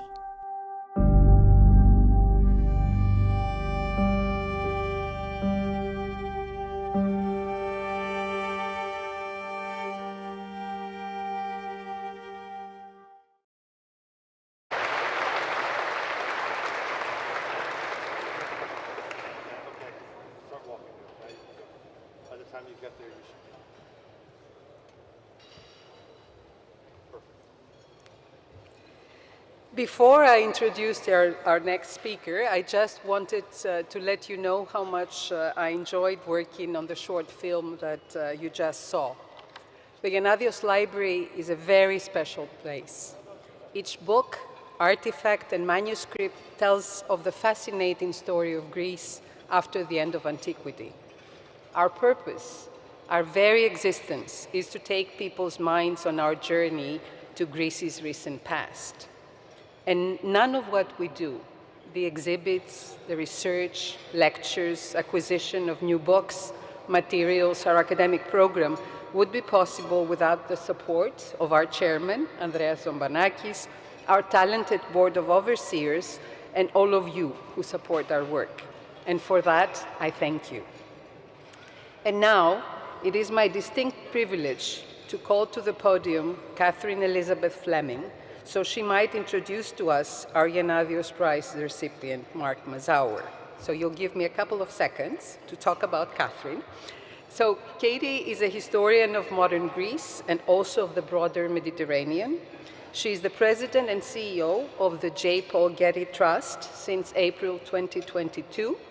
She is also the Alexander S. Onassis Professor of Hellenic Culture and Civilization at the Department of History at NYU, where she served as provost from 2016 to 2022, and earlier as director of the Remark Institute, which supports the multidisciplinary and comparative study of Europe and its near neighbors. Fleming is also a permanent associate member of the faculty of the Department of History of the École Normale Supérieure in Paris. Katie Fleming is a prolific writer. Her first book, The Muslim Bonaparte, Diplomacy and Orientalism in Ali Pasha's Greece, is a rich account of Ali Pasha and his legacy in Greece and the Balkans. It has become a classic for all those working on the period. Her second book, Greece, A Jewish History, has broken new ground on a very important topic and has received numerous awards. As an academic and public intellectual, Katie Fleming has been honored by the American Academy of Arts and Sciences, the Légion d'honneur of France, and in addition to the award of honorary Greek citizenship, she has also been decorated as a commander of the Order of Beneficence in recognition of her contributions to Greek culture and her contributions to arts and letters. Please give a warm welcome to Catherine.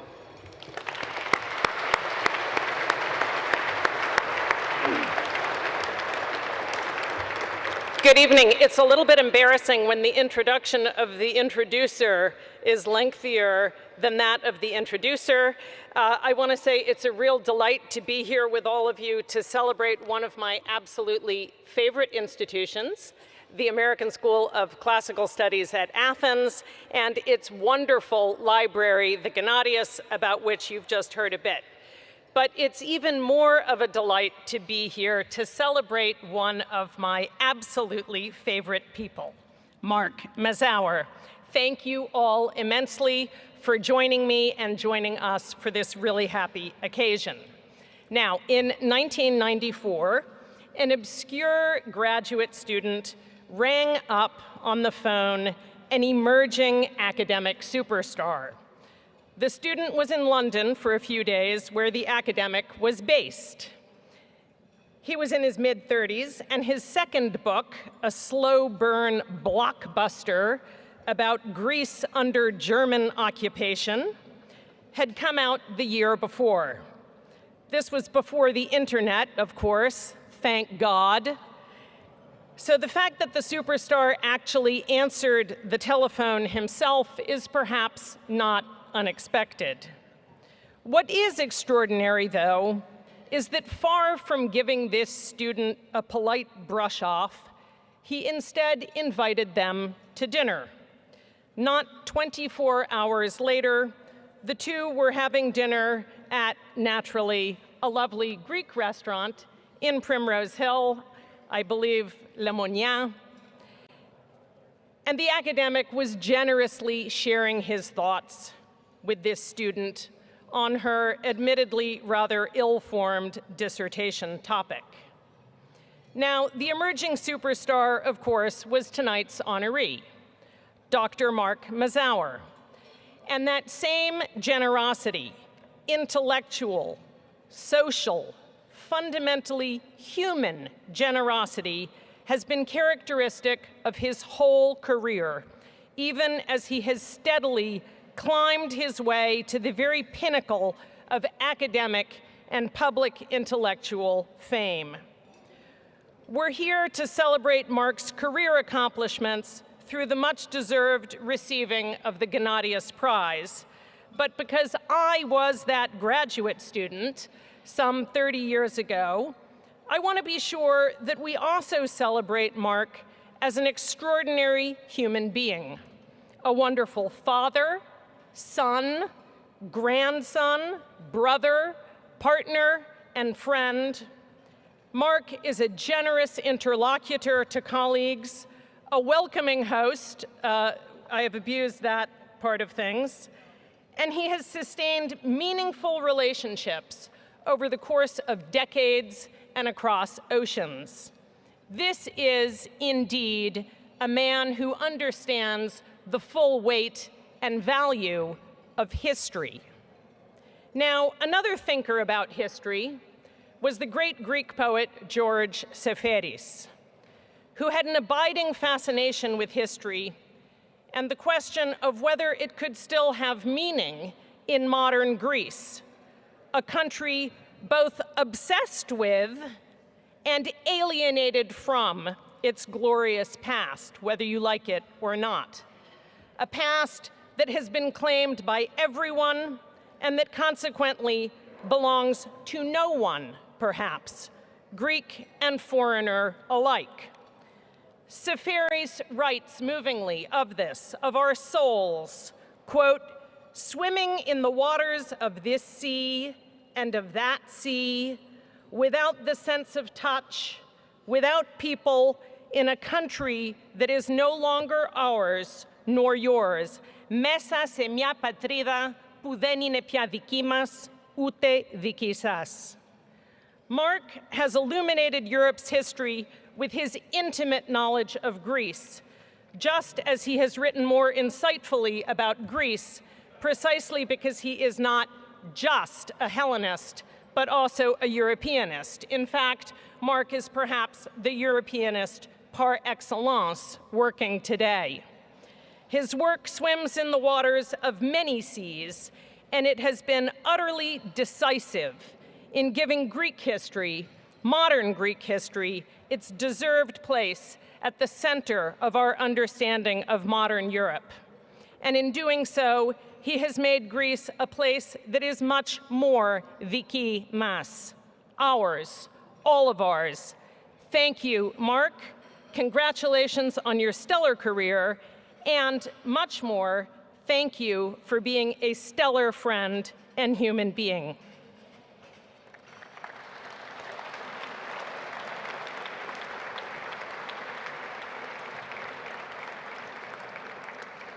And I invite you all now to direct your attention once again to the screen for a viewing of the world premiere of A Short History of Greece with Mark Mazower. Thank you.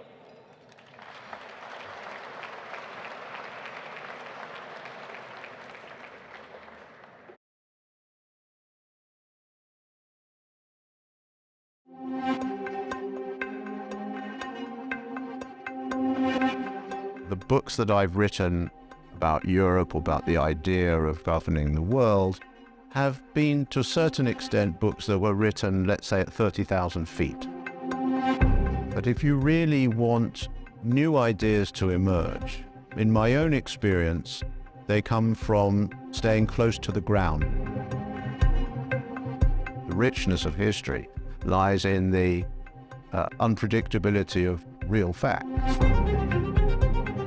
So those unpredictable stories are what generate the abstract ideas. For me, in my case, it was Greece, and it will always be Greece because it's a cumulative process.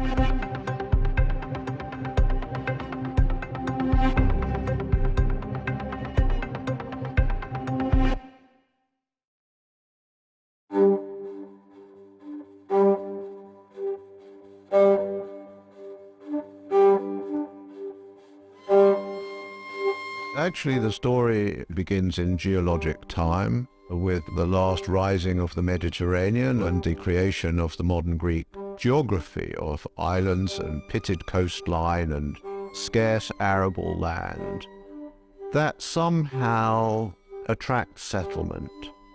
And life is not easy in this relatively dry terrain, and a very specific ecology emerges around olives and figs and shepherding that in some quite extraordinary way generates urban life rather early on. And not just one city or two cities, a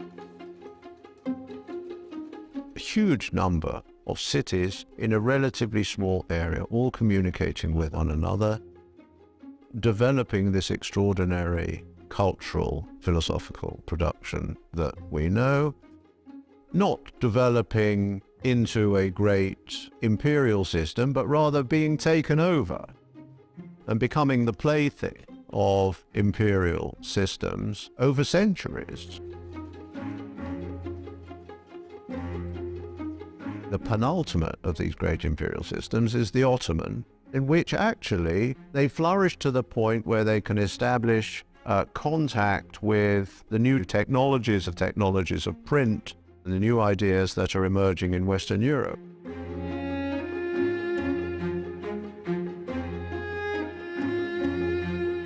Amongst those new ideas is the idea of nationalism and a level of organization and conspiratorial organization that, after several unsuccessful attempts, allows them against all the odds to rise up and find that they now have a very modern task on their hands, which is to construct a state, which none of them have any experience of. And the story of the last 200 years is the story of what that state becomes, how it shapes the people within it, and what its vision of itself is. And because of this very long history, that vision of itself must necessarily include, in a very deep way, a vision of the past of the Greeks. And of course that's where Mr. Gennadios comes in.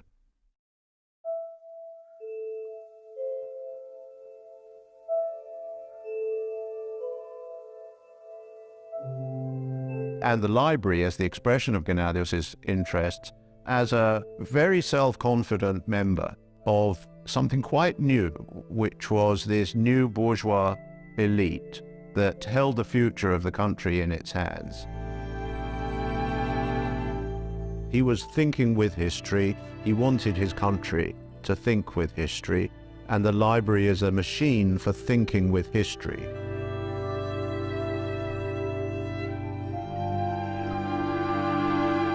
From the first moments of independence, there is this question of what the relationship is between the state with its clearly defined boundaries and Hellenism, because Hellenism is operating on a much more far-flung plane, and there are Greeks all over the Balkans, and there are Greeks in Anatolia, there are Greeks in the Middle East.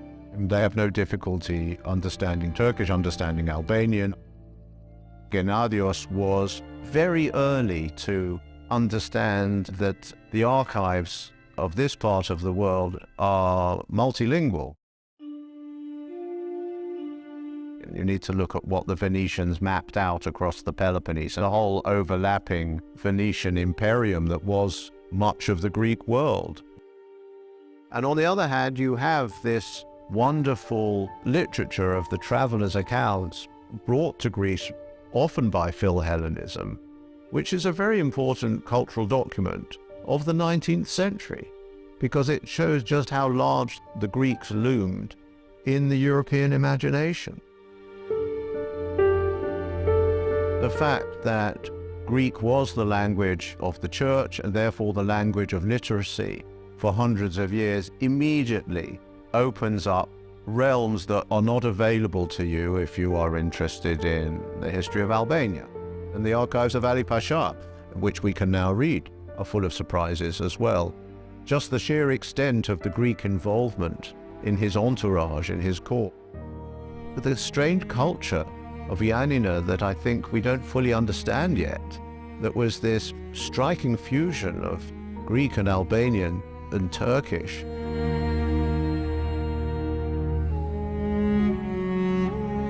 And I think it's astonishingly recently that the study of Greek history has caught up with the Gennadios, because this was always the premise of the Gennadios library, as it had been of Gennadios himself, that all of this, as far as he was concerned, and he was totally right about this, was part of the history of Greece. That was how the Greeks should think about their own past. And the Gennadios is a machine to do that with.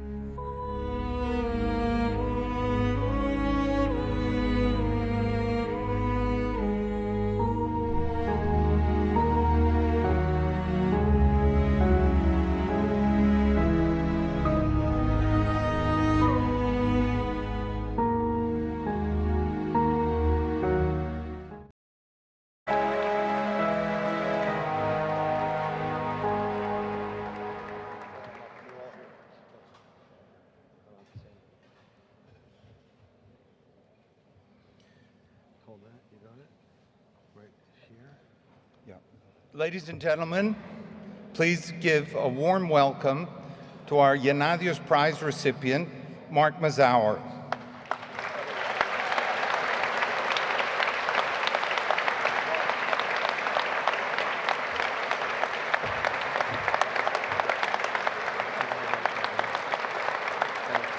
On behalf of the Board of Overseers of the Gennadios Library,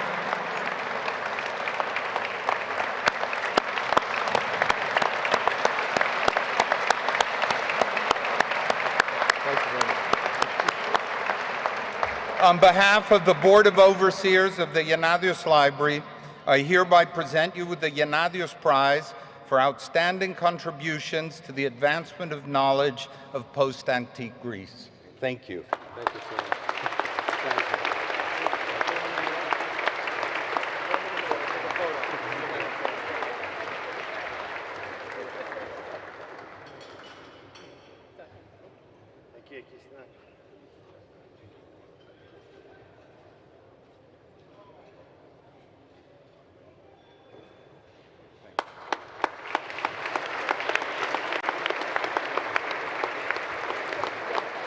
Here, I'll take it back and put it back. Thank you, thank you.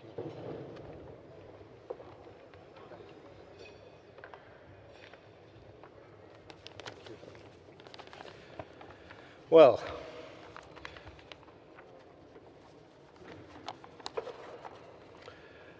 may I begin by thanking my fellow overseers, not only for this honor, but for the privilege of working together in such good cause.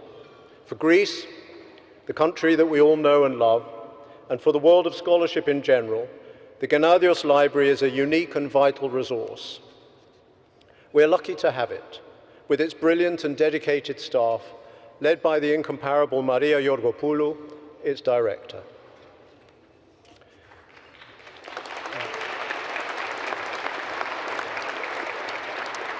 A few years ago, a book I wrote on the city of Thessaloniki won a prize. And at the awards ceremony in London, I was standing with my father, Bill, when someone asked him what he thought about it. "Oh, I quite liked it," he replied.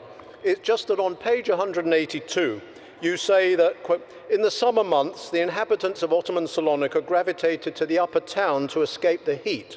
And I don't really think you can be said to gravitate uphill." I wish that my father were present now to stop me gravitating uphill, and I know that my mother at home in London would have got huge pleasure from being able to be with us and is even now waiting up for a report. Nothing has been more important in my life than family, and I'm very happy that my brother David and my partner Julie can be here this evening.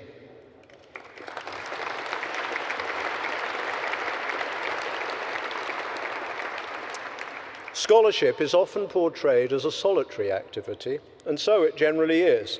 But friends, good friends, old friends, make it possible. So thank you, Katie and Svi, for a friendship that's lasted for many, many years and brought such delight, and Katie for your support this evening. It means a lot. My old college classics tutor, Donald Russell, who learnt Japanese in 6 months and spent the Second World War deciphering enemy intercepts, once said that he'd learnt 3 things at Bletchley Park. Quote, to work quickly and on time, to work in a team, and not to expect credit for what he'd done. I'm afraid that the last of these places him in an earlier generation than mine. As for the first, I probably learnt that from him, but the second has come more recently, and I'd like to thank Paul Leclerc for teaching me the rare pleasures of collaboration, and Betsy and Daniel Cohen for their support and trust in the work we've been doing together to bring artists and scholars in a common enterprise. The Stavros Niarchos Foundation has also been an indispensable and far-sighted partner, and it's my pleasure to thank its representatives who are here tonight. Let me also acknowledge my gratitude to my university, Columbia, which has been the best of homes under the leadership of Lee Bollinger, thanks to whom it's now in the process of developing ever closer ties with Greece. Which brings me to the Gennadios. As you all know, it's one of that select group of institutions that emanates the personal charm of its founder's outlook, while playing at the same time a role as a scholarly and cultural resource on an international level. The classics have been foundational to the West's sense of itself, and so there are many centers of classical studies. But there's only one Gennadios Library, one institution dedicated to the study of post-classical Greece and the Greeks through the centuries. It really is unique. Odoswedias, which runs between the Gennadios and the American School of Classical Studies, can sometimes seem very wide. Conceptually, and I speak as a former student of classics, a constant effort has been needed over the years to bring the classical and the post-classical into conversation with one another, though I think this is now happening more productively than ever before.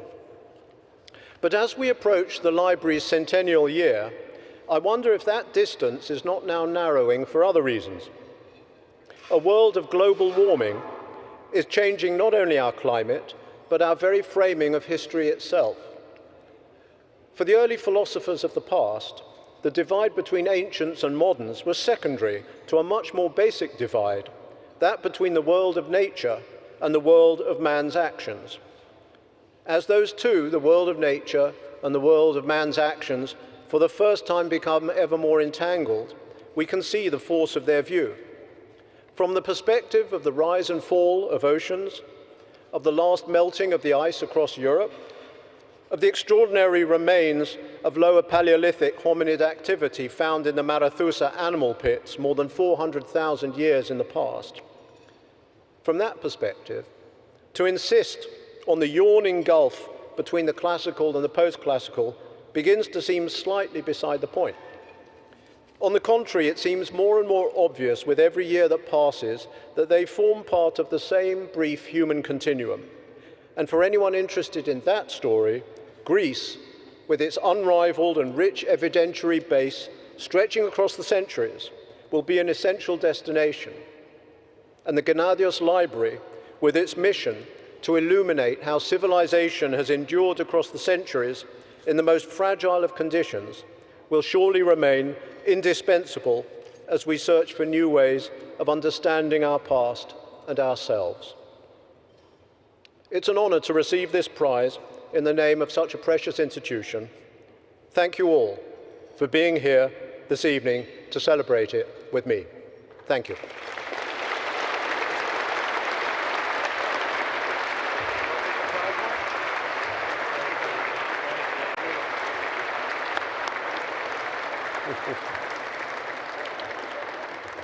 Congratulations, Mark, and thank you all for joining us this evening. I have to pause for a moment and thank and extend my gratitude to the office at Princeton. Particularly, I want to thank Nancy Savaidis, who's here with us tonight, for her excellent work.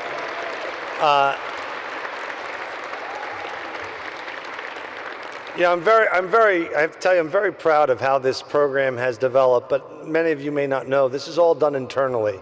from the slides to the shows, to the centerpieces that were designed by Sula Mistras, Denise Cicchini, and Lehman Liadis at a fraction of the cost. That ensures that all of your resources go to the mission of the school. So I just can't thank you enough for your support, for the volunteers that have joined us, for our staff in Princeton, and for our colleagues in Athens that came to be with us. We do hope that you will join us next year on Thursday, May 9th, 2024. And if you've been impressed, tell a friend. Let's bring more people here. Let's share the story. This evening, we've offered as a small gift those luggage tags that are around your napkins. I hope you didn't throw them away. Okay, and I hope they take you to Greece. I also want to tell you, you probably didn't look in your Gala program. I don't remember which page it is. There's a little secret in there, a special gift to you from us. Look at the page. There's a Visit Us section. Anyone have a page number? That's your homework. Yell it up here. Visit Us. There's a QR code there. That you can schedule a private tour. Our campus is, certain sections are open to the public, but you can schedule a tour when you come to Athens, and we'd be delighted to show you around. And also on the way out, we have a gift for you, Mark Mazower's book, 1821. We have one per couple or guest if you're here by yourself as you exit the doors. But we do hope we're going to be closing that silent auction at 9:15. So we have a few more minutes. We hope that you will bid and bid high and enjoy your company. We have the space until 10 o'clock, but do join us next year. And we kindly ask the winners, when you're over, to please go check out in a timely manner. Thank you for joining us, and we hope you'll be with us next year.